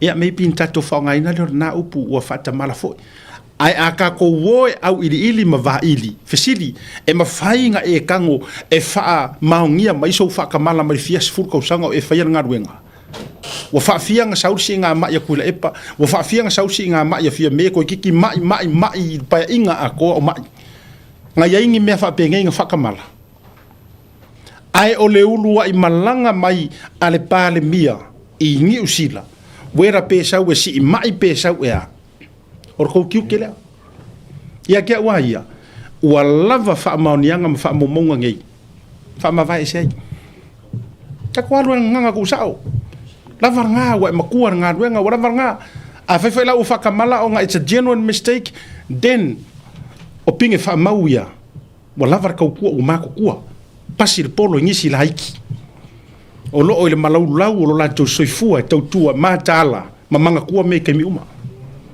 la nga eyo o maka nga ho le wa mai wa karo sanga kai o malo il palmia o nga ele ilo la ko le nge palmia nga mo ro kala maka longa mai karo sanga fi le palmia ka ko ve se ko maka ko nga ko mo faile nga ro mo mo le nga ro mo mo le ka fai ale ka ko lo nge soli o mo ka fa kamala la mo mulinga le mkanga ngo le mo kwa pisia ya pisia le malo lo le malanga le al kapenge kai fafa mo fai pule be umala ele mfaya langa ku singa kai mi e fa ka wo ngali sa wo le malanga mo el palmi lo singa mai ele fa pela mai ya usila e asile mai pe let them know o le na tonu o le melna o le me kungwa le kuli fa ai loa let them know, let them be aware. Now, o kua paka kua ngei le atua. E makua ku ua inga e Samoa New Zealand. Even mama lor kau pulenga. Pe a kupu se mea i le pale mia kuloa. Mana tua mai. Le la lau kana ngoa i kulanga fo i le securities. Manga kua. Leanga o leanga whaanga ngaki mai ku loura ka o konga o le ao, o le tapu vai. E whaanga ngaki mai. A or keimira ngā leile i mawas ka koua, kupe, fo i le pasia se le pakeki. So, justifiable. Leanga i le kau fia le ola mara soifua o ngaka. Se i passing i pakeki mangia. A o le winga lea lenga whaiaku, o lai ei emergency e ma whainga whai mea ia. E teilon le i taua la utala le ute whai atuai. O le vainga le ngo vai mar fa ngongo e o le la fa so to ya dai loi te wa ese faitau ese taimi uma ye tati ala tuai o le ile farma mo tanga se sunga panmia ele ai ma se pui ngar marong si lo ya le ai mangi leo Samoa yo to fa fonga mai le mele le ma ke ka waku fa fe kai ya lo ai ma fanga o panmia leanga o kamaki ia e la ko wa lea ngā ruenga e se mai leo extra le protection ai mo sira fia le ai mangi le ai se law enforcement ang New Zealand mana tu me foi le tau na no fa tur mele o le fa ko aka ko mai fa for pa loka nga kele ai ma for folanga ma kau fa maka yoi kele le kau fa makau kele for folanga le anga la lafo i lunga social media anga i le fionga le lipan mia e o ai kau fa makau le ola ai le ai ma se pui nga ngi usila o faia yes e mo ia ai ma faia nga o ia nga o leo just to card ma fai faro check pe anga i lor kaimina pe anga si la fia ngi usila ai ngofo le ia pe se kanga o mea. And I look at mentioning a low one, oil ke pulea le mfet. E ngofo le lei. E au ngoa masau courtesy just to let New Zealand know. Just to let you guys know that our Prime Minister is in your country for medical treatment. Awanga. O fala ko ai koe fo ia kulpare mia ele loa e ngusila le saingi. Kuma le ama kole ngo ngusila fa pe we. Ka ko palmia ria la senso le ama ia sa ka ko palmia. Kuwa ia fo palmia ngusila mar fa nga malo. Ka mo fa kamala o ele.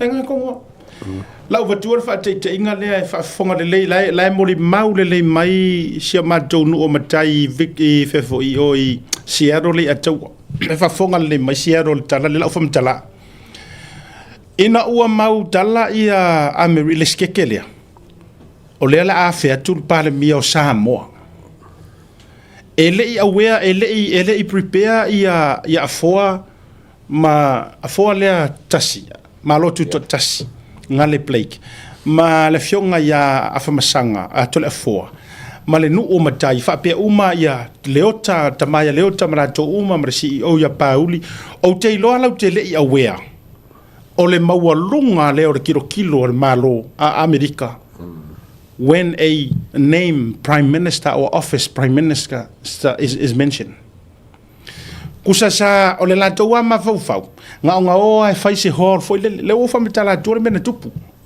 tau sanga nang kengi o le mafaufau ama fa to fala inga ai fo ia asiaro se matou pitonu isiaro mar matou maftanga la ye okay nga firo ia le hor le farsa e fakasa e pula le farsa sa fa nga yeah, they were just letting the state no I ka o ku state wo ye fa fo me state o le prime minister me le afia te sila fiela le mena fai na send le FBI ya na send sa o ai le vainga le Homeland Security leo send FBI e o scope le hor le la fai le e o e tanga I masiaki pe ongo fe kauilang o le la afio ko palmia o le mawarunga nga o le taking nga ku wa fo ya ku puse me pe kanga kavale inga ka ko kai o e ku wa inga they have a lot to answer o le melang ku nga o FBI siaki uma meia e feio le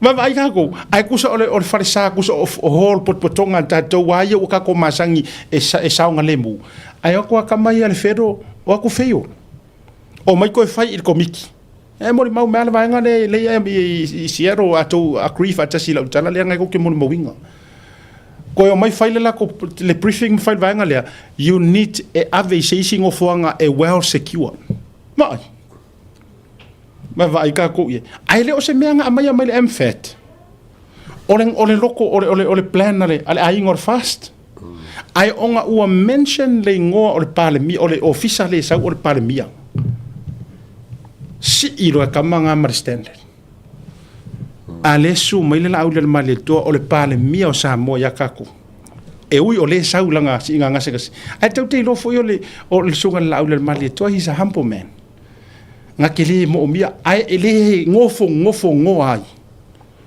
le kako official le MFAT o ko ngaruenga le fai o position e sa mo fa lo mo benefits o la fa o ko mo se fa kai nga ri asia fa o ko ke o sa o palmi ngi mo li wo o e fai ma lo usila ko ke le fai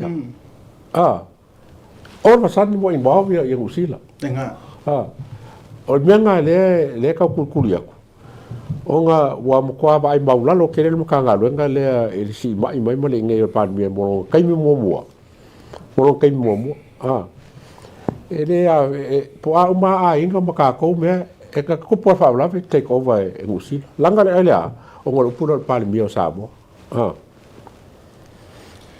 ole ana tu langa na ta te no fo e monia ua umi ia vai aso ona o lea maute vaai ma matou tilo matua fully o le naunau ta inga le ia fully recovered le ao la sa fai le tautonga ia mawhai ona fo i Samoa sa vadi lo nangon mga onga palmia e le mga aeruaku umi fo inko e sa fai sengo foa po le ase tūlanga ai mawhai ona sa soli lo na vai tulo ta tualu ngana wa sa uma o longa mga onga nga a o le la waitua i lo na mauta siana ona yo nalo waka ko vai ka ko ye le ai lava ngofo le se ilonga o mele te vai ye le ate o se ilonga mi ngoi mai ye lo ele vai nga yo le wo mai e malako fa to amana o lo le e apply protocols apply rules e o ngofo i meo private hotels me fa penga o menga o e fai job description e fai ka pege ka ko kere fai o le protocol al kapengeka ele se protocol mkangarenga ia o le tasila na vai e la ua mai Samoa ma failo mai they have failed ia o ngafi o nge ele pe o nei le failo ia ile ngele skofia o nei I think o nei ia failo ma dola ele kaufia ele ai mase ai el tuloa ele tatile o fato tara no fa sausidi po le lau failo ele fionga le parmia ele ai mase kaufinga ai o ia I vaenga na te silafia e te tau mono mea mo whainga malo manga kua mai a e loa o lea ka kaunga rua miti masikangaka a e whaalongo o le ua si maiak e ke whakarikari ase I koe foi mai whako al tau si sila o tau meo palalangi to lo e whao ngao lan tau mawhufau si le fia e laksen so le ka fio lai o le ingei li le kangaka make levo o la upa anga kongua le ingei ai le ma faingo ngofo ai koe foi I pare mia I Samoa e au ngoa mo lo walu ma te feilo ya le ala lo malena lo mai lo la feilo inga ai matua I no for le official MFAT e au ngoa ai onga ua tau leo mai ei ari akau ai onga leo mai whako mai le piko ai usila se me mga mia kako anga I fusi se mkanga luenga kusi mai whamormore mga mia ngai leo whanga fai masia si le aso mo le aso papeko ai usila kele leo Samoa nge whainga go mai serve mea o le matu lame le se kusi alo ia mai kongo mkanga luenga almano le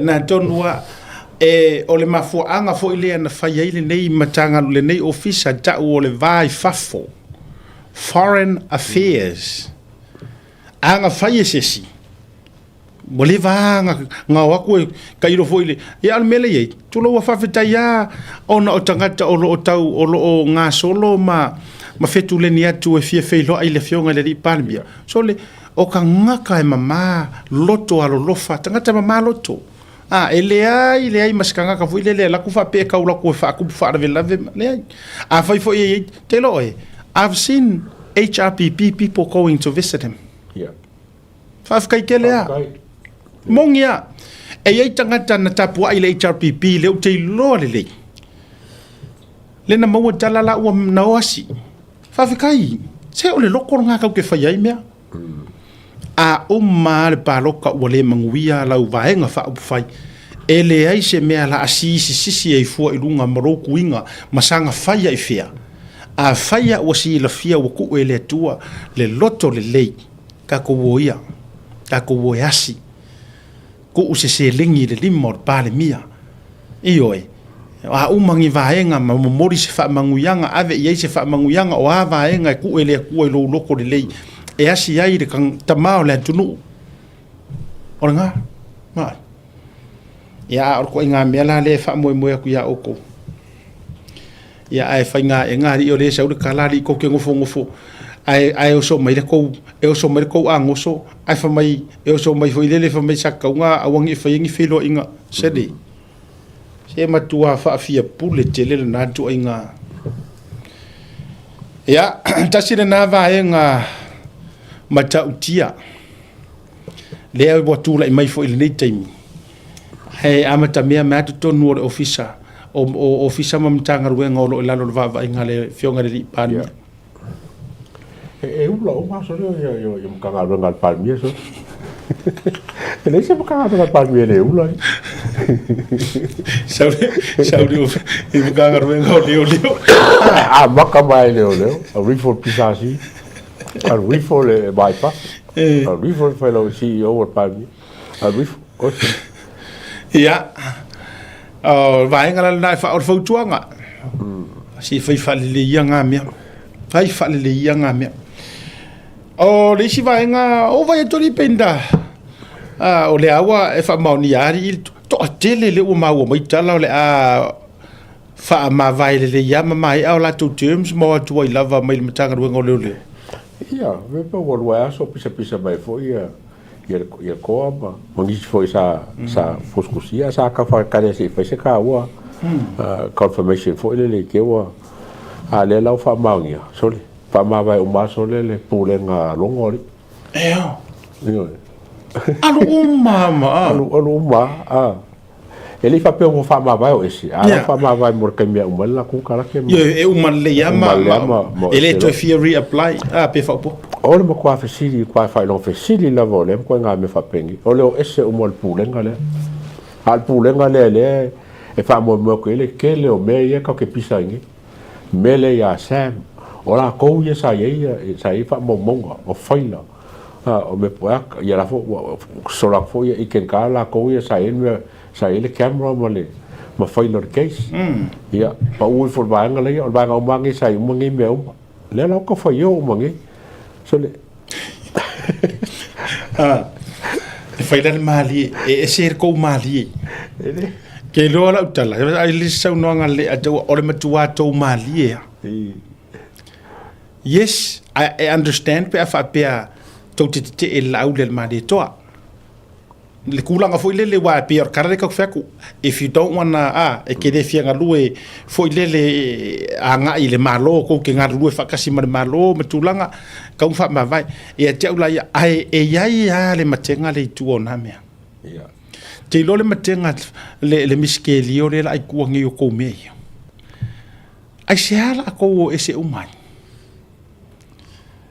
e oi o le ngoa ai e o me ie mo le su e mai ngai your case le fa aru ke mingi the case for ia le professor e o ia upenga ia na fa nga e fasioti ai le professor ngai su e al fisili o ai o ko nga o pulenga i lunga o kanga kai lunga e ai kanga kai e authorize o pokurele ko oi meia mo evidence ale la ko ya ka kene fa ko so la ale wingo la kal ale la o mai ngi ko sa va vari o ai la su e ai fifi le ki wala o ila le la mali e o i ela le pete pi maka ki ai le mele le nga le pi mo muso e va ku le mai fa mo kala nga pa nga test ma fo ye ke le me fo ye track test e positive le siva positive ela vea mai si kanga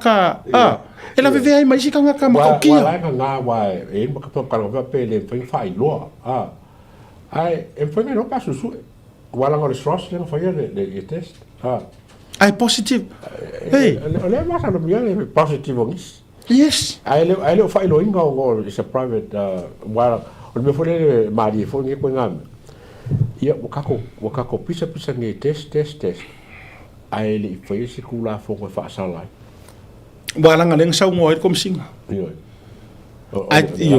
le la venga al mele fa ale la pela tau na tope lo mole le la kope se ai awa to ma wari o ile wese tatu na iwa mo so o fa lo mongalisa o efo o Herbert o Tuala Norman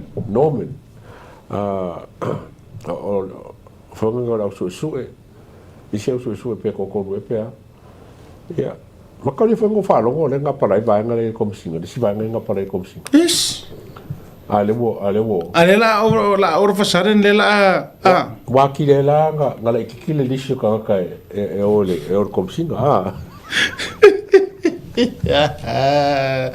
wale fo pa baba ike no gale kuwa le tapiti pa baba ike la kovia ta feel like hey o fela como ya no pa ko fela o so ko ngalo ka paponi fili o fela to ya le fainga o ma to foi la ma faiana to ya ni me fa amaunia fa kai kai ya ni fa amaunia e ko ngeki ai o ko wanga me ai le fa fainga ka ma su ngala mi ko o moro to motinoa e to so mai o to ba e pa su ni ko ngalo le fa fo e ka wa fa ingo fi ko so ko a foi le winga na la tala o ma le motinoa e wa bele ma te fai atu pe fo yo na pisa mai si po olele le fai pule tamai titile a vai tele fa mai o mai lo ka ko se de kala le fa mai o le ngavinga fa mai nge o ke kiuti o le ala fa kali se fa ka on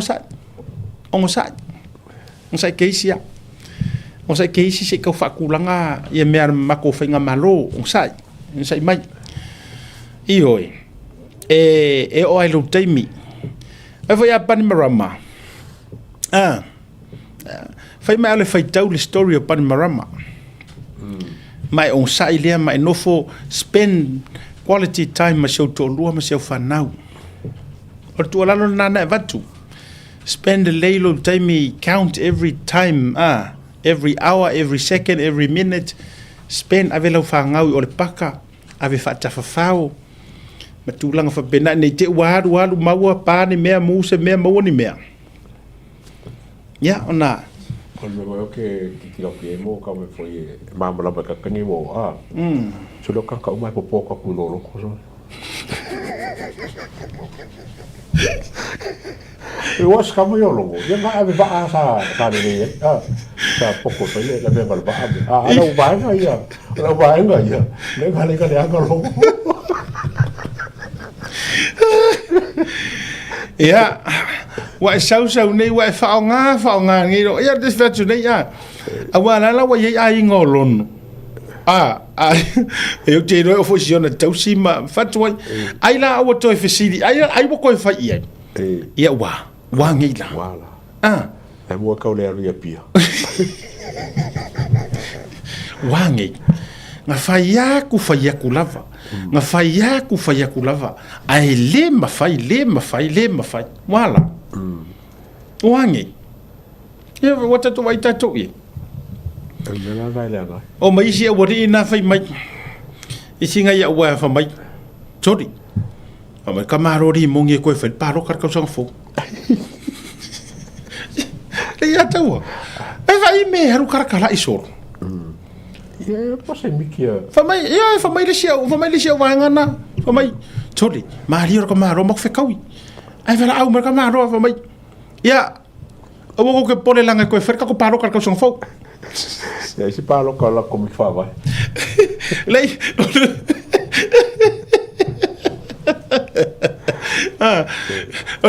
o le lau te fia iloa po se mea o langa palo ka ia waro po wo falo ia le te ua maua a o e tamo mele winga rautal le penga ria fa muy ngai fa se pasaka bikia a salir ele no po la ka ngo ka fa pe e ko fa le pa election vai kere fo a vai kere fatui e tau sanga fo wa mana tua a ruaru nei e fa tau no uma meia ma vatu le ia ma vatu la ia leo su e matu langa uma ke uma waila ia so maybe o le winga ngalang kala o banga ia o se uma e HRPP uma ala wa matua makira kila ele ai ma se si o le fast or wese ai o ngalo la vai foi si HRPP la como o mukanga ngolo hopefully o mai mama mo mai lango fenga maro waili ele kiria ila cha pipi le wo se disco kele le sai lunga le pulenga le sai lunga ala la ve ai si cha pipi la ko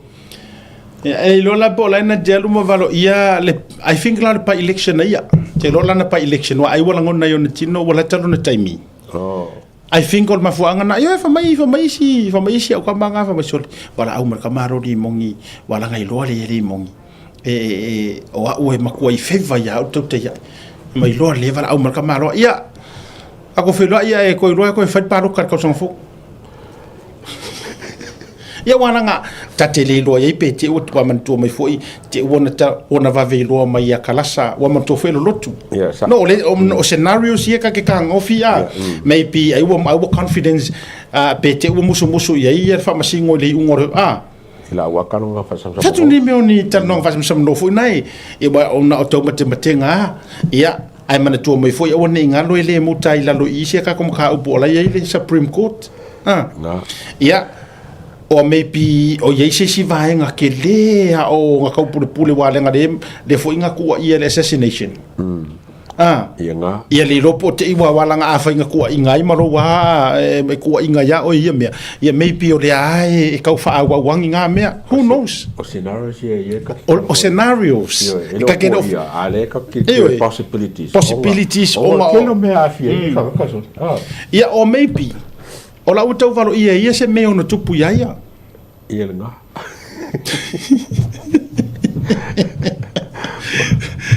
ole ia sa mo se I fai tu matala o tau sila lai le fiu e whaaforinga o le au vaenga ia HRPP umaa. E sa kai ka ia ka kumkanga ruenga reo. E whaiala utala le tulo. Mau te whaasoa ai le avatua. O le te le o lo whaatuatuanga sa ave le uso ya nomen.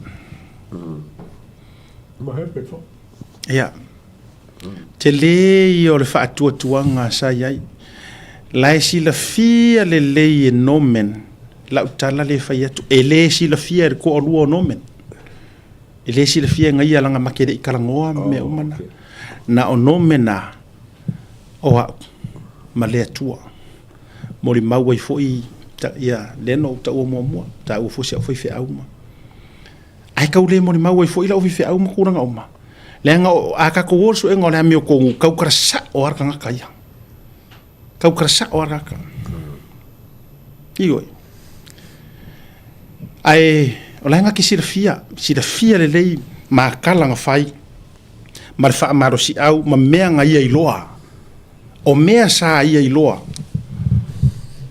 Ai nga ki sirafia. Ai talo fai. Ia, pere ko ia usa ukala sisi ku ai pules ka funge a tonu fo ila ese mea na ia iloa ese mea warua tu tonu ona to iloa. Wa mafu ai no te va ia tua sui malie. Ia. O ke le iloa pe whaafai, a whai o leo ese wal pūlenga lea. O ke le iloa pe whaafenga whaawau susuenga ia kua au. A la kore le whaila. Wa koe awhi o a kung whaila. Mo ki ngoa o e ring whare. O me wanga ke whakau i ngai le susuenga a lio, whakau malama. O walang susuenga, lea ia kopi. Langa ave ia kopi o lo fisale leo. Ia awa ule loko mga kopi le sibio iai. But there is a backup file or investigation whanganga a lio. A ave ia maleo leo. E kau ke kua iai a makama te si whamsingonga fō. A ke papone ke le mea lea o le kaka whamu mwaku ke le fongi lea ka ue sā. O le ka ua paol kaka ngai ke le fongi o iken ka. Ma whaila original files. Saya iken ka. O le ilo. O le ilo. Wa ila nga mai ka mara nga susuenga ka mai o le ilo. A fa pela o le ilo. Longo nga o le ilo foi. A mea ke foi. O ngai kai. O computerize mo meu. O faila o se mea lava ku ko me fapengi. E ka mo computer komisinga ko lua, sui komisinga e ka mo computer le alminska, e ka mo computer al parmia. E ka mo computer al foka ke lo yesiri. Fa fera ka mis. E mo fa ngi al mis. Sa ulele. E sila le tu. It will come up. It will come up. It's just a matter of time. When we put the right person in Komisinga, when we put the right team there, then right things will happen. Upmongyanga, le ai se mea e lilo pea.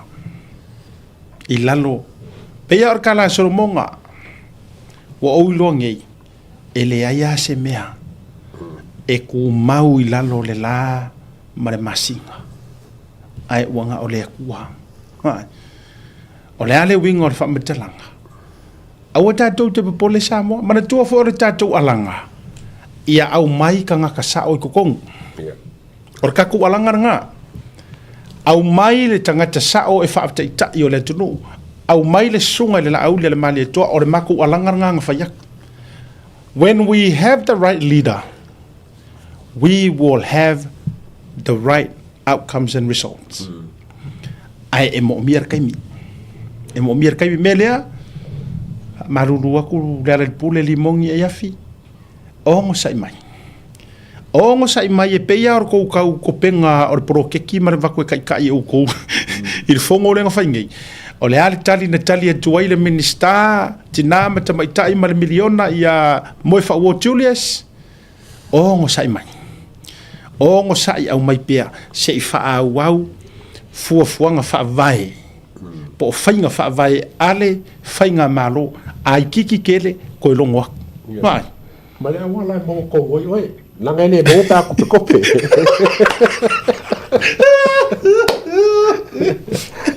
kope no se vea le mo ongo sai mai ono sai le awe ke vave a kalas ko ingo vai o ya ma ko ri awe vave awa e te vave ono sai le se awe se lo le kele pero foi cara kus baia pe par foi que kiri e mo me wila ai vai ku e isa wele ku yoi ele ore malo si ore leo Flanders Dome le ai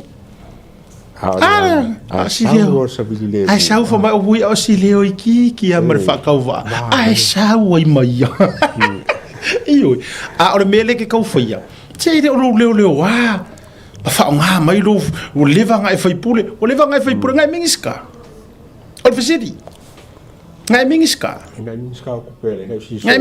ko pele inga e o fe ka mikai po o fe mikai mai ai ni o fai longa let me tell you this o fe e ave ia ni o fai longa po le alu fo mai nga e mau le ama a o mai lo wolanga por kiki e kele ia se coffee mingiska e sili ai langa ia di Soy kaula kakama sole ala ka kaula kakama sole ala kope kakama be hey imongi e sili mama ala nga ia lele nga ko feminisca e o inga fiku mazi ko lele ga ya ka be bala ka bala fero ela ka ya ka e pouco kakama eu fera ia ngi o wakamai tadi o fera ngi o wakamai kope ar koi o fera ngi o wakamai e ko ma faali lo fie poto faali lo fie tamata mai faali au fainga ngu mela ma rubbish who cares ai a umange lo ka fiki e ke leo songi se mingiska ya o le to i lalo popo le na o lo taimil palmini manga fa ka mai mo kwa le ka ko ku le pa ka ko kwa le ka ko ku le pa ele te tono no winga ta o mai nai fa petula e pa fake uma fa longo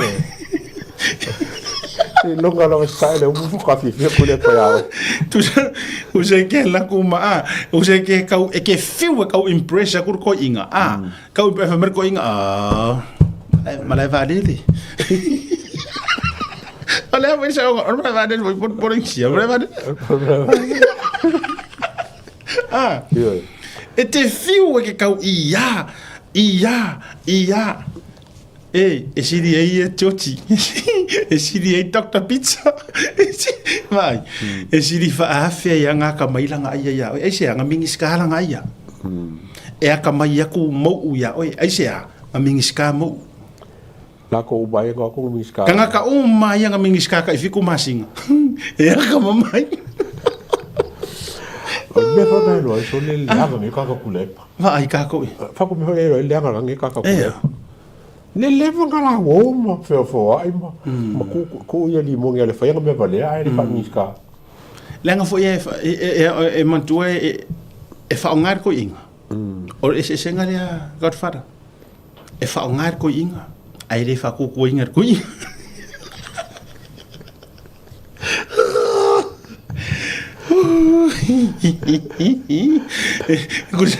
kusa vai ngai kama hoile le nga mga or ko inga fa vesi le me rims attack oso mai lo marca maro e luma pum ping saula ai a oro i me foi o le afiri sa or vai ngai ku fa ai fa pingi au lo ko in a mai lo luma rico a mai lo lunga ia ai foi a fa masanga a mai lo lunga fa masanga wa ya ka mai ko fa masanga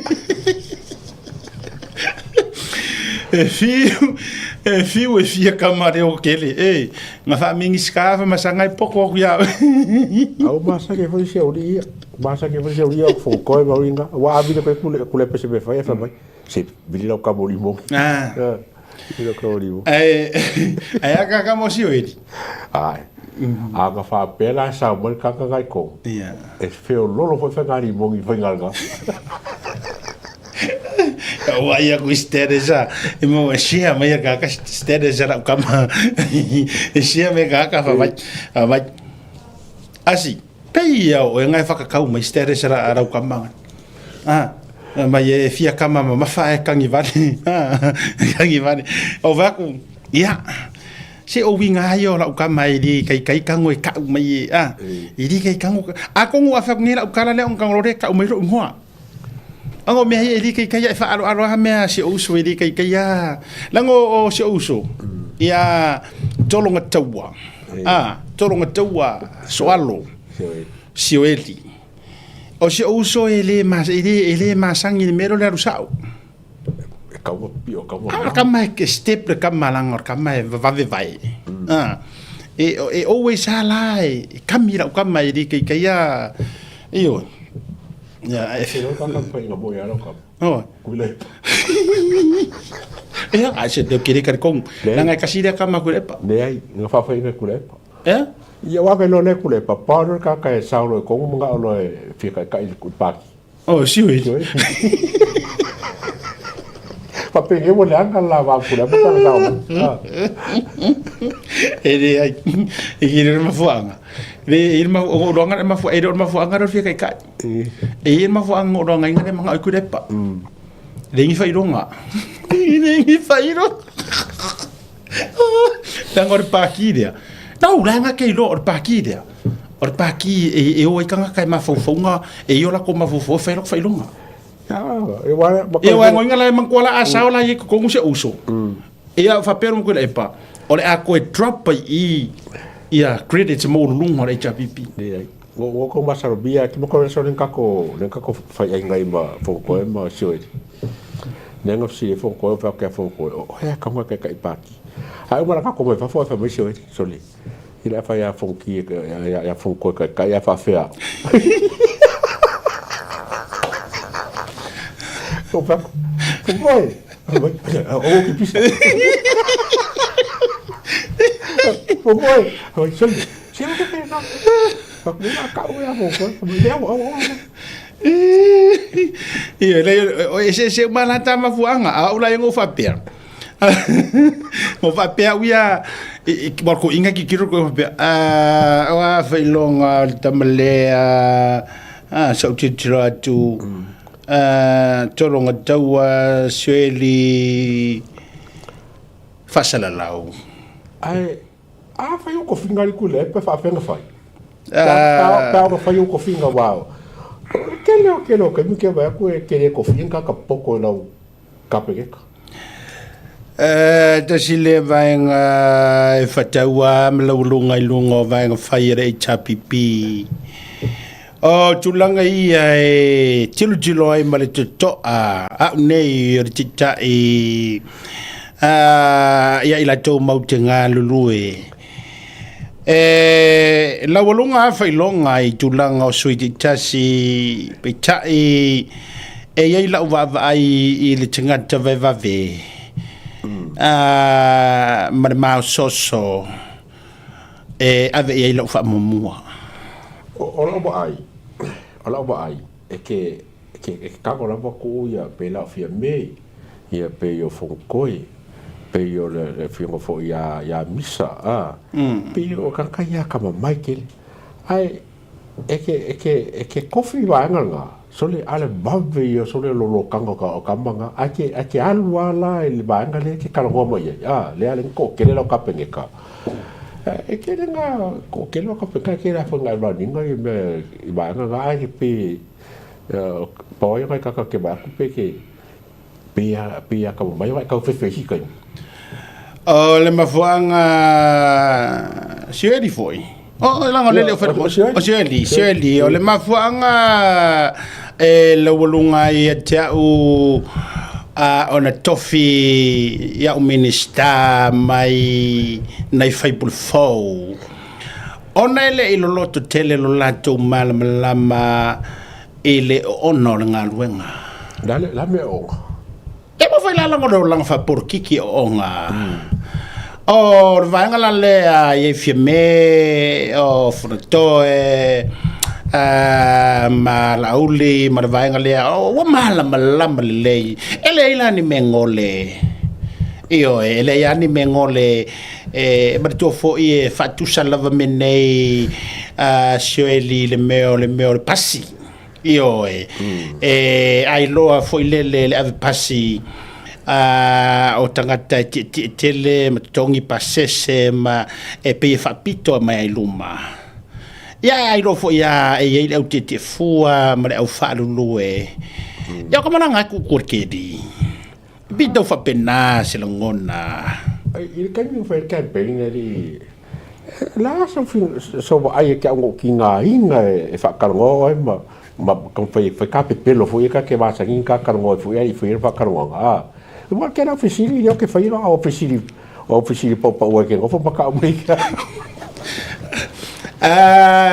ole mesmo moa no manatu foi mai aru ri kumalo mas do me foi lá o toro que tau pole lava lo tau sunu iato mas tau tuma ai ale o ire tuma lo fai sau ngā luenga i le tu malo ma fa fia le tu malo ia ala pau ke mau ia foi ku malo nga wala wo afe nga wala wo suwa ma ka ro fa ka ke ba suwa pe si vai bola wo pe si vai nga fa ko fe nga kala ia o vai ngai ma fuaio no o teritonu e tele i tapena wa fa la le wa sa ko ka un ngor por kana mele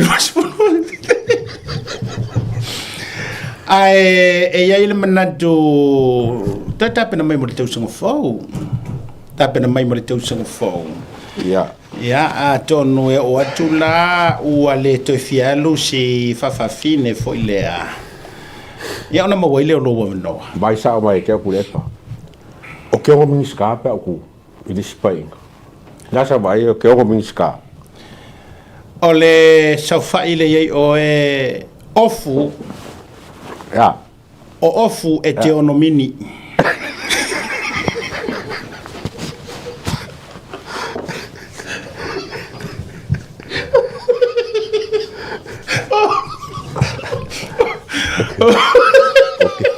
o que le mini vai o que le mini la kai mini foi fie mini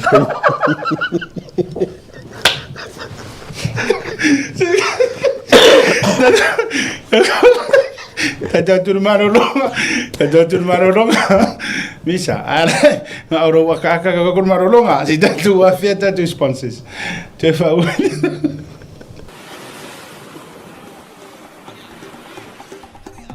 So fu manuia malangi ma o lo wingo o matai a leota sinau mea tau whao o a ua lawyer Samoa i nail mata officer o le WT Compensation Lawyers mātou te fisoswani tangata wa whaina mai ta avale whale whenga luenga ma superannuation claims. O le manulau ti o le mātou au nanga ina ia avele mātou officer e whai ma fesosoani i tangata uma o le Pasifika. ICR a wae tā ua le mātou officer tangata o le Pasifika. A whai o ese tangata e mana o mia se fisoswani wala au mai tato officer nei Prispeni Australia le o fitu tolu iwa lua wha iwa lima wha.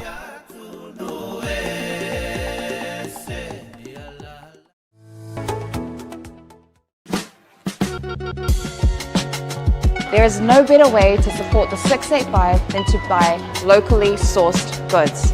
Here at Tassie Market, owned and operated by Samoans for the Pacific. Affordable funeral services. Whalemaliu, a tamawhanau Samoa, tonga i Okilani New Zealand nei, o oe malo aiga. Affordable funerals, o le tani mo te miti ngā o le maliu maleoti. Miri mai noa, o lua tasi, valu o noiva, valu tasi o, mātou te o atu i lau maota e taratara noa. A wase tau whaamama a menga, mo te o saunginga, o le pele i a te oe. Whafisau tai noa, matangi a mosa, i le mōpain o lua tasi, valu o noiva, valu tasi o. Po le Facebook, affordable funeral services. O le lau mua bua, pusa maliu teuina i mamanu Pasifika, whapea so se ata o designs. E ata ngi ai lo la tau soifua mata ngofie, ma le la lelei au lelei. Awhisota i loa, matangi a mosa i le olu a tasi, malu o noiva, malu tasi o. Affordable funeral services tautua mo oe, ma ainga uma i New Zealand nei. Temiru wati lea ua joe lea kai mika ko loso martok miru te lea ua te ai nei lei tula ono tautua wha wau le Blue Wave TV mana proklami tau te le vanga viafi ta lo fatu ma toe fa fe ia tu ba fa pe le to ama ngava nga luenga le vanga le viafi malo le folau malo le fato toa le ya toa ai chi tama i o le video le na mai el tangata ya ona nafi awa pa uia te auna vatu. Ia ole vatu aia vatu wha whautuanga, vatu wha toi whawhangu mo tātou rau whinga luenga i Amerika Samoa le Starkist pa le Freya. O le tau tangia mai ke umana utara na vatu la ia e tuti wharongonongo ai le tala tangata na e whai. E winga i se whasi apa Samoa i tonu stasi o tuna. Le tu ainga o tuna fo i e mai le Starkist. Ja, se je wat toen de video net toen zie je ermee. Kasi maluli ni kung mo may kuha ko. Ayoko rin ba hulingak ka. Sison.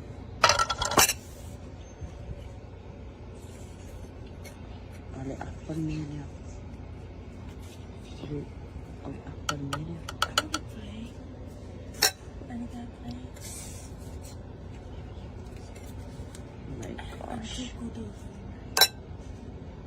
Starkist. Ja, mlena.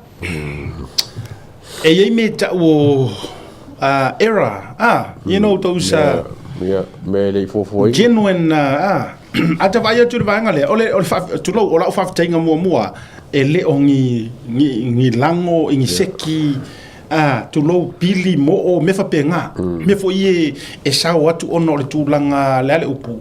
Health and safety o le ona mata i tuina o laula na fa fitai ai auto sisila yai e fodinga mai o le i tau di lifanga i le arva nga le ale ato pe ka o le fa ma se par se masingi po se me ma fo mo masingi ya ma ka li fo la alu masingi me fa penga a sa oi fa ka ye do me fa penga ke lo nga o se me ma fo mo masingi tulanga fa production team mana tua ato vai mo le pese kapungi o se apa o mir masini ya tama ye fa pulo wai e winga la fa metalanga ia ele o vai ele ia se tulanga a meonga nga vale ya te utole nga lu ele tatu fali awai e ile te mi ele se fault o tol me le mana tua e fa masini uma o tele ilo o tele yo o tono le fa nga ruenga fa fari a whapea ngā singo la patuna.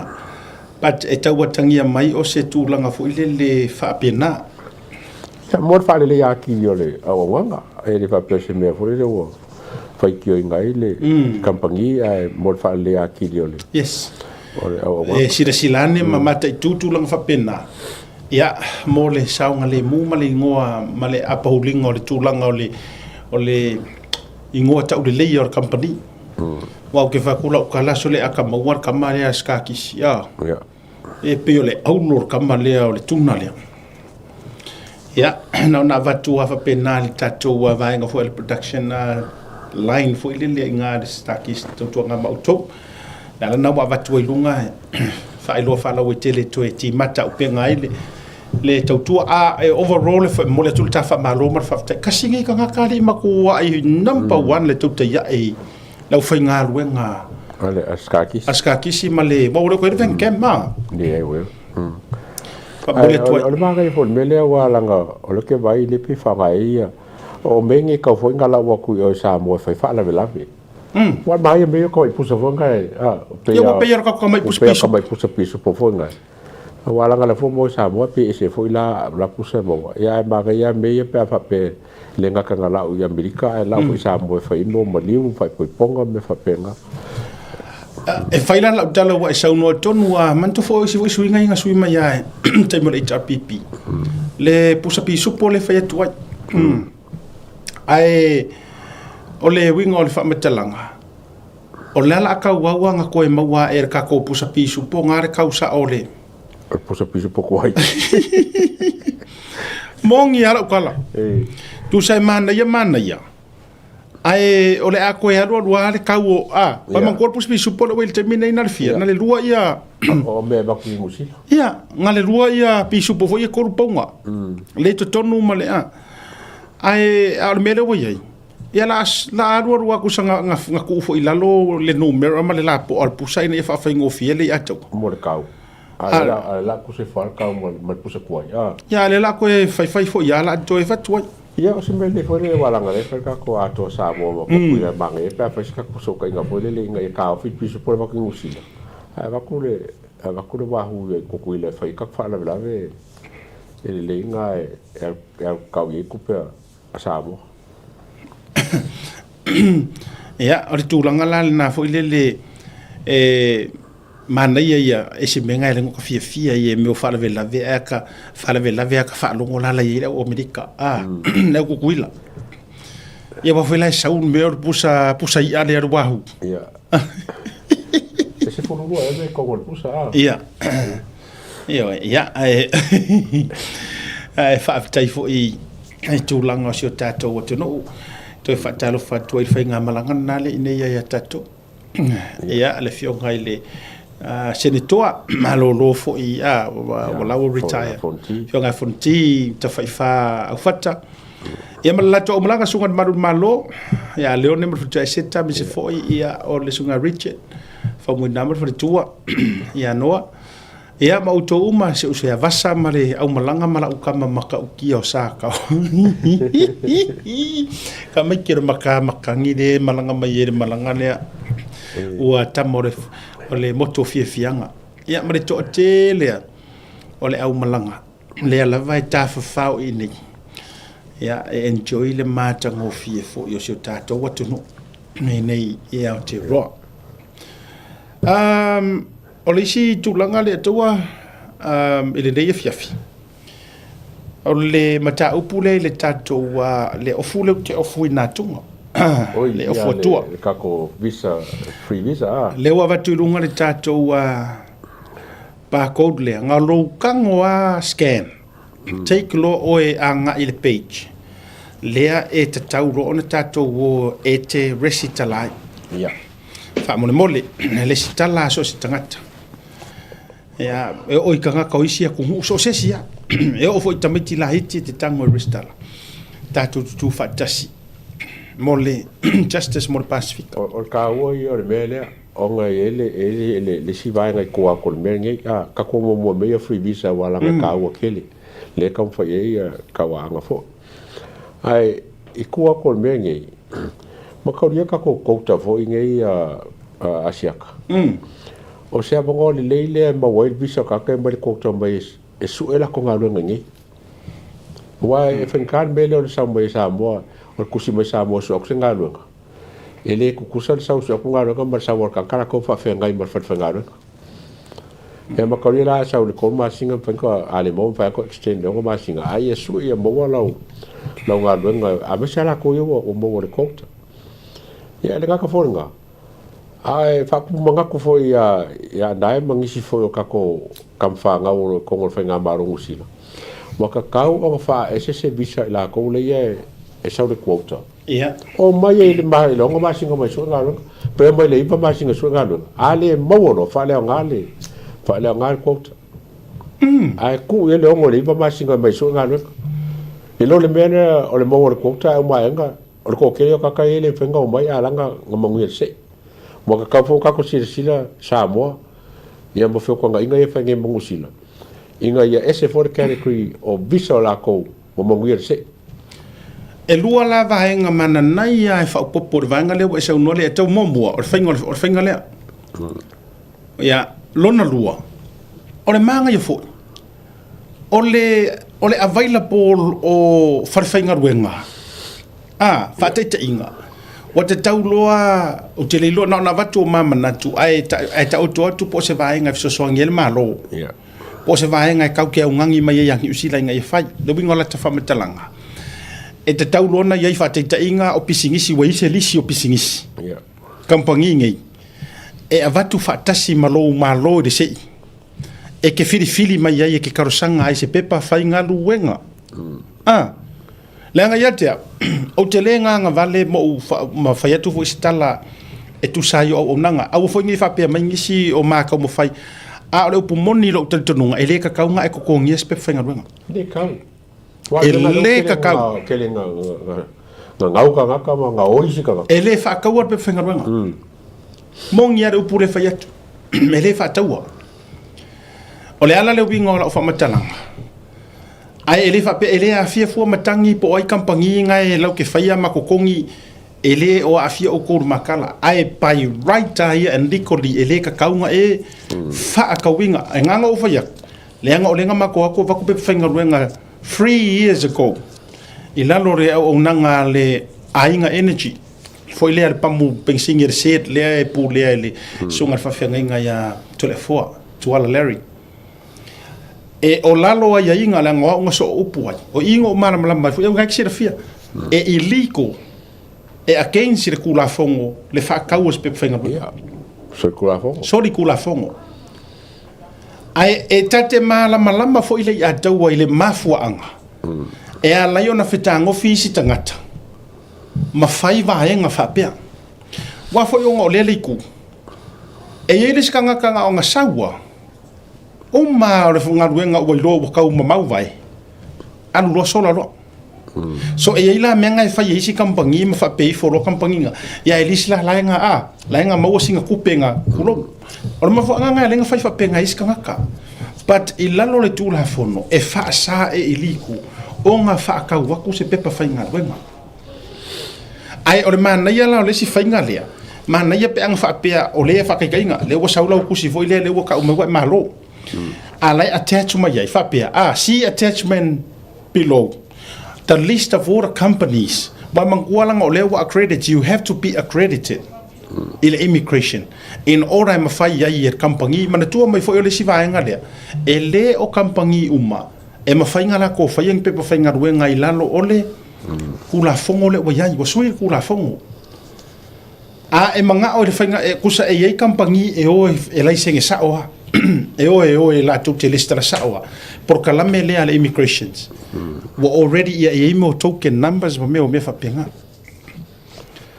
ya fa pe fu e karu sisi kampangi e ma fainga la ko faia ai ia meet ia fa amalieina ai inga umma pe yo le fa sala la wingo le vangoa wa umma nga kulang fa penga mo chop office va kuila lo le por kalame le kota manga ia kasi nga vai nga fa fengo fie fo o options ia le ka ngo options ki le fa nga malo ia mo ka fa e ka ngo ya musile ya bo ia o le mele nga sa ngo mo le ba polisi ko fa nga o le bo le o le sawinge le ba masinga so se nga nga o mo le ba masinga se nga nga ko fa fo yo ko fa le ngale le se wa fo ile nga sa ufiu nga sa ka fa o le sime foi ka o foi ko ki le fa nga malo o ka ka mai fa ga ba kai te lo nga ai conditions ole o menga ai ke lo o ke le yo o compagnie mai ka ka ga fa ba kai e ka kalam kwa ma nga o ye e me fa nga ko fa mala foi fa ko fa ga ala nga la pe for ngo mai ese le category ko ese le conditions ole ba nga le mai au ka kala le condition nga mo ro pe fanga no ka kale sa fanga no ba kai mi e ngofo ma wai mo onga wa manga mir ka pagi ka kale lo fa ba ongi ma ka fanga no ka kala le mo wai ka kala le mo ka nga o le silo la misi mai lo ai options here lu options le mo sau ka nga ka ngi suelang pe fanga wenga fa nga ala ki do ala lo ala nga a issue mai ma se visa o ko meki visa nga o ngoma singa e ke sa we su e sa pe fenga ruenga sa o le a uma le o ngoma singa ile ai ko fo isa mo ba ngoinga nga sa we ka fa ile isu ese me lua laki aku atacha ko ai malisi o kampangi lai su engi ngaruenga e ke apalai mai ai mama wa male longa kodu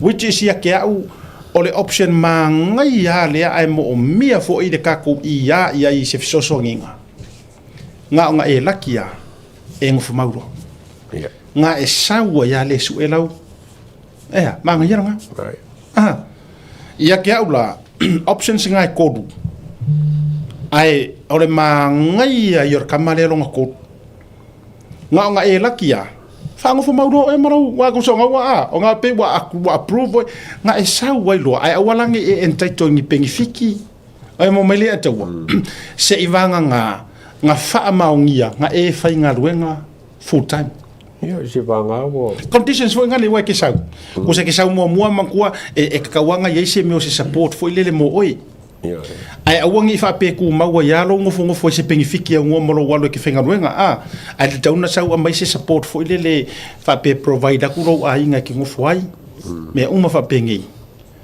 ai like ya lo su ela nga ruenga ya te mana ya fo ina ya so me wa rang lo ki la ku le fo kawanga ile ye ngusila ya la ko le fa pengifiki nga fa maro siero so nga ruenga pe la foringa mai ka ko nga lo fa ka system ngusila o le mai so nga lo wa ile nga me nga lo mo fo ka ko ala aver kula fo ka ka fo ngusila e sa le mana tu ele agree o le vai nga na te yo fo ile ya tu o le winga fo ile le nga ka ngo mai lo fa nga ruenga e te tau no mai fa nga ruenga so le ma or ku ala lo ale va ku fo ya ka ko yo mai sa mo e ia le fale no walo tau sa ili o mo wala va no le nei se o fa so joy o to uma yana le na tau sa ili mai pe pa fa nga ruenga ia a ku aingo ka dia ku yo ke lo foi boko sa ili sunga le atawa o le ma te fe ia tau sa ili e ia le si na so so ni mai o kango ave isi ka ka ngo melanga pe se h ni Samoa e le h ni Samoa na lau te faia peita ina to meri mai le stangata ma to tarsanga mai lava wa umana fele ato ngo information le va tu ai ele le foi le e awaina ini me fenomia sai tangata na uma ya te aule se agent fa pia sa manu ya ila to pepa ma yo ko lo avis kanga kai meri mai ku fa ku ya try that one ngo le foi ko sa idia ku ai to get back ma tangata le te uma to fa pe mai no ya ai peita ila te le nga fatia le tau wo pe fa nga yeah. So I won't mention any names, but I'm not on fire to pena. Yeah. Elua ku o kilo de caria kakaria. Se sila le tawa. Elua nga foi fa so wa le fa fonga mai mo yes e iliko e tulanga ye le ka fa kaua. Ai kilo mai le siku. Ha. A enga nga ke fiesa. Ka koi foi ala wa esi la fia langa ole information langa pasia ele o se fai pe fenga ruenga ka fa valia o lena yo e mai tanga tai wo mai ngai ma waila ko nga ruenga o ngor kam ole agent le la ia nga ruenga ale la wa ku afa pe foi la o fai se fia le agent o le fia agent la to I think it's fair enough langa ola it's a service fee or nga ruenga ai fa ka wingor ai le fa ka wo se pe fenga ruenga nga ia mali alo winga la utala e wa vai ngila le kadi mesi vai nga sia ma fa pe mai ia sia tana mato wo ele le ya ai ono la vele se ma ku pe ko ngi o fa pe rore o fa pe se genuine service fee permit pe pa fa ngaro ele fa inga awa al mele sininga nga popole o le ke lo pe fa ngaro nga fa amo mo fake companies e o va nga ia fa mo nga le da het mai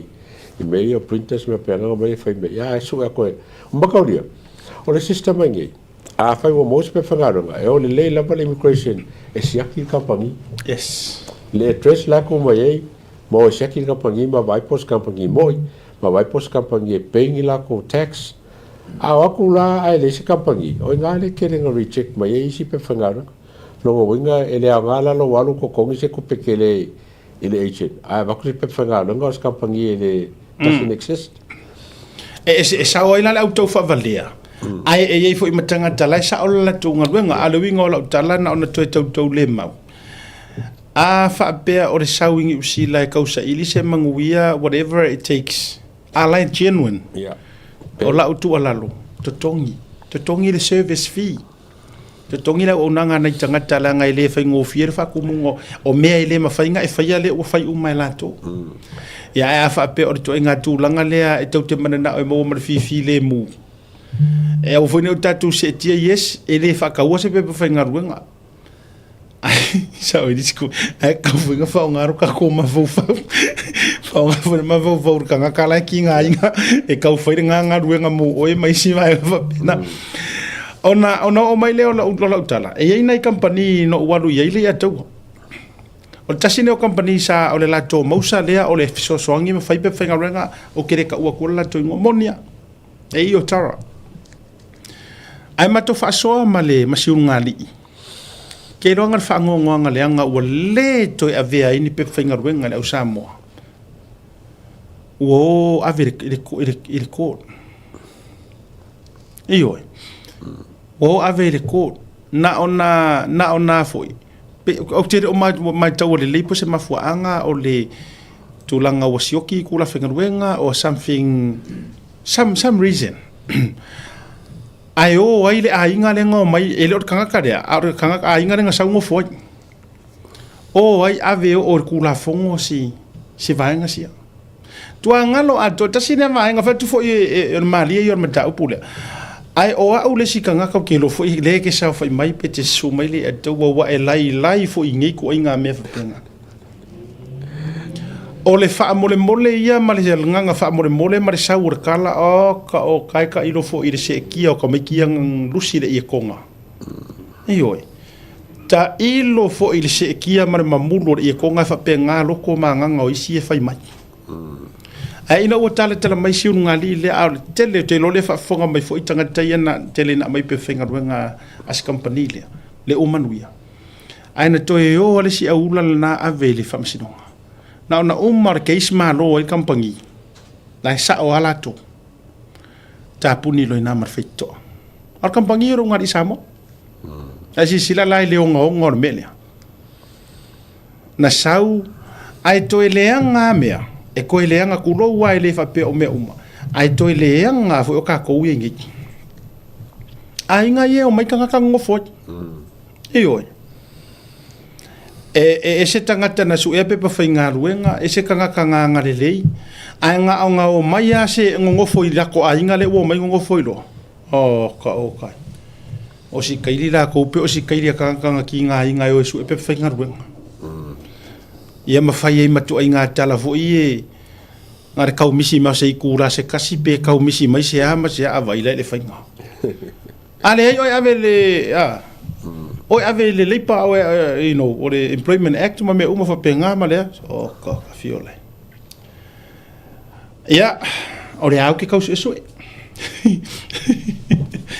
o le au te tausu eso e inga ruenga fa vai taimi sa o inga ruenga avano fa inga ruenga ko ta sa mo mai la lo au nga ruenga fa vai taimi anga fa nga le company nga ruenga fa picking and packing se to e sia kila po to e mawana ia vanona fai ia ona tau tali avele o tau tali atu nei nisi fo ona tangata sa meli mai tua ia e more nei time ia o tau sa ili lava io tau sa ili lava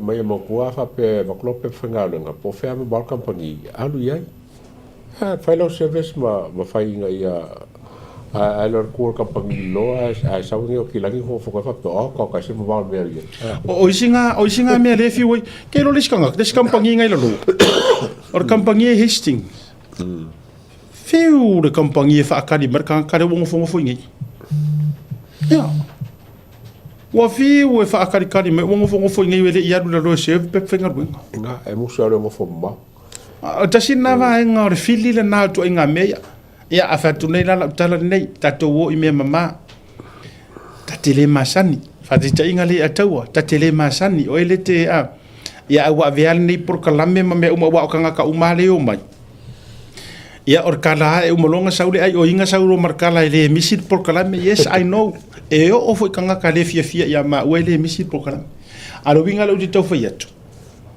a e sau ngei onga o lunga o le alofa aku ma kulang whapenga a kau ke le masangi ngi o winga o a wamio ma me uma a lea ua o ka alu ngei whaila ka kau kingonga mo ka ai te moma le ua ukusa le ua walu o te tū whaapuru vanga mo oi le la waru ngei whakaka ingo le pos lea whisiri mai le a tau o ila tangata e le la ke e ale ua kango whai kala o ke e lengi kala e sao o e mo mai le a tau wa foi langa e ka kaungo foi se kala le lei mo o e inga ia mo me se pe fenga ruanga ai o ke le masangi ya oi tu so le la waru ne fa le lei e ke ale o ke yo si o ko ya ngu sa si o ko ro ke le onga ke ia o ka ika foi ia o si o nephew angu sange i upu o nephew manis ha ia wa lu ai lava o le mela e mali e saulo le malau sunga o ki fa sa o mau fika le wa sa ngei e fa so e sa fiure a ka wa onga kampangi fa karikari o e nga o lo vidi ma i fa te tainga o ila tangata le la ate la le ngai ma masaninga o i tangata le la fa le ton o ke ro la ye le u fa pe me ma lucia ko ma trust ali at o ya le fa tu ma fa te tainga am I right yeah o aso ia sa me ka o sa o po fial ma o ang fo ke no pe kasi pe lu ka usanga foka fe nga lo ka nga susanga nga me mga o ai e ya ka mi fa kulanga ke no po fa pe me nga pe dei ai era bai ka mi fa kulanga nga fo le e ke sa o e fe nga ka pa nga ko pe fe nga se lo nga uma ke no por kasi por lu por ko ka usanga fa fa nga be se lo susanga nga me ke mga o a le me la le fa pe fe nga nga a sa ngi usida fa ku o hisi po ta ranga mai a mama o ke o mai mo nga inga yo ngi fa mai ngo foi bai pe fa pena fa ke ngo foi le ola so sa ai le so sa nga a foi nga ko ngul filio de media e sa utanga ta tau na lu la lo a walang o ku so le wa maua ku so se help ka wai lo no mai ai e o mai piki o ro ai nga I fa ya ro ai nga ngar kong fiur kampangi fa kan mai na te ila ia wa uma o to fa masingo nga wa fa langa le fa e ma fa kampangi ko ave o isamo yeah ai o ai lolo ai nga post lunga mala lau male ang o fa kuanga mo ko ia mai samo o fa kuanga mo ko ia mai samo pe fa ngalo o fa ngalo nga kampangi nga ko fa ngalo ma kam fa ngo fa ni fa le o fa nga fa o ia o ko e me ko ma fa ngam ko ai nga le se ba ko le se misai i mai a maka pe lo ranga fo ngi ngusila wa ke sa lo ngo fo wa ke ka ke ba ku ngo mai ngo fo ai ia o mo me hole le va ya ke au ma ke nga me ngo fo nga ka su sa ka le kasi va aso lo va aso ko ma singa a makro ngo si oi anga al wala me ke nga nga la mo ra ku pe ma va ngo fo le ai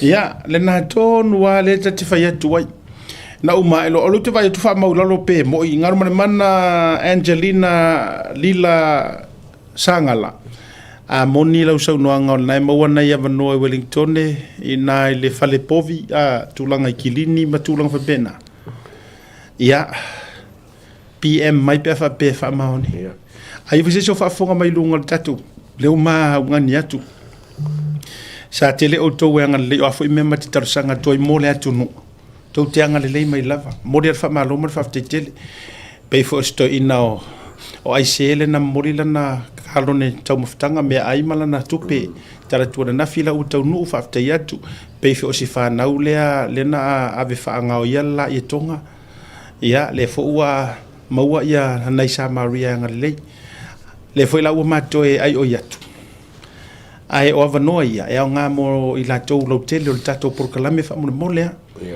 o ai a fa fonga me le time please e le sao o ne e fa mo mole a fa pele mo e le sao au tau te faia le na va nga fo ile le fa se ia tatu nei tatu ainga ma nei tangata yang o le te tau mai tau atu o le vanoa le nei up until June e ia nei tangata ia wala ki se I think they're up until June e le tau sanga I o tu lo fa le nga ina ia a faio e fa fonga mai ai e mafaina e hae inga ngia vangoa se to teli le ato please let us know fa mole sos company e mafai fo ina ma e mafai ona Whaafitaianga mana le o vai to mai numero. Thank you so much lo fionga le loli. E uma por kalame of so tai atu. Faile ta arrangement matulanga uma. A faifo e whaafitai ni sa marianga le. Se ai se po se au ngar ka ko por kalame. So songi, you know, we are so willing and helpful tatu watunu. E ui le whainga ka, e ui e o mai e makikangia. Ai tu uia i le tua e, e na te tau ia le tangata ma, a ora ma tarusanga. O no to tele nei tangata ua suru whai mai ni nei pepa whai ngaruenga. A whai o e whaafonga mai, e o mia sau kampangi, e ma whai le loto le leo na e o whainga ngi pepa top office, le ataua. Tasi, lua, kolu, wha, lima, please. Yeah. We need your help. E o matarusanga atu, but please, we offer to come through us. Come through us, make, let us matitang ofie. Ya, pe afa pe mai. E mai le whatu tuanga. Mate fisosoani ai. Tatu ngā lue whatasi. Ia i fwoi se aima se au ngā. Mō si sunga whawhiangai ngā ia Reverend Torefoa. Wa tapunia mantua se laua wanoa na mato wo mai Samoa. I think more than 50 lewa so wale toi mo mia fwoi la mo nei taimi. E leo toi mo mia ona ele o wale toi mo mia se au whainga luenga. La ua iai. Ia, ai iai ni tama whanau a Samoa, iai ni a kōpisingisi po o kou mawalulunga fwoi i ngi kampangi e mo mia re kele o kangaka whainga luenga, please. We need some job offers. Ia, through ma il tato purkalame, e whaailoa oe, e taua, it's from you. Rouanga le lei, ia ai, sosoni ai. Ia o sia ma talo sanga le nā lewa avatu. Ia mo le nei taimi. Sosoni tato atano. Le taua. Ia. O ko foi mai Samoa, o fi ngā ruenga. Yes. Whai mai le profile for le se history, work history, like kiki ai ngā whaingofia ngā place o i ngā ruenga kalawhia ngai. Ma nei a tele. So ka ngoi wha maura lorungu mela le o vai aku le o au mai. I think have tele. Le o wha mau lalo pa private message mai, PM mai, it's either tautaya e page. Ia na fo ia le page le asiata fa le malu, professional page. Ia a fa pe fo le vanka ko felengi le personal page, it's either me po le ataua. Fa nga uma mai. Fa mo le mole o le toe te talo atu. Mate mo mia le company mo i mar company sa. Ya man ko e mai fo ia fa ma assignment. Yeah. Wa le kau ke ngi sila uma a mai ka umer company, we will do our assignment. It's a legitimate company matulang fa pena. Oh god. Ya onga director ku le o kangaka. Ya wa fo inai ainga. Ya manga yar ngakong. Ya o mamat program. Oleh sebab awak nak ingat baca fahari sisi langkah faham boleh amisa oleh weekend ni Melbourne. Kako filo inga. Me le pone tato filo de o de talot. Ko fele fo de sa. Io fans mal tato por kalami. E ma fuanga o faya ku le ata o mo afea ia na inisio a inga ia matafali. Male ainga fast. Le ngor ka por kalame sa o loko ia la ko fasalong. So ia ila lo tununga. Ia a faiole. Ia o pe fela inga malosi ia manatua usi ule pa te manatua foi o tonga ma. Ia. Tato feilo ia ina ia ile weekend nei na wei matato fa la wilo matato fa tato ofu. To Samoa. O ila me ponge ia this weekend. Tato feilo ia le stonai. Me le pone e mauai fo ina ile tar se furu le taiao tato ofu na utu ina tulunga maua le tauta iae. Oh my god boy. Toa Samoa jumpers maua le tauta iae jumpers manatua e kasi arka alonga le toa ai fa kele aka alonga le tauta iae. Fa tau ai so la ai support ai foi matato wo mata ile talonga. Ia David leo fa mawina le numera.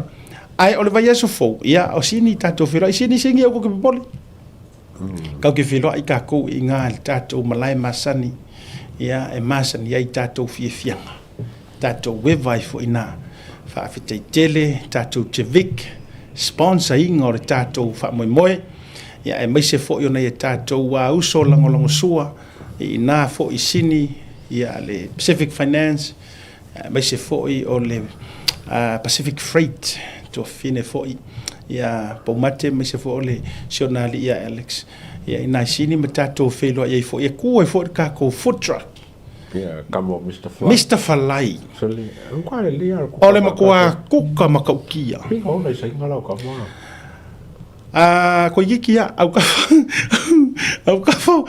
ka fo sai ngar me ka o sidi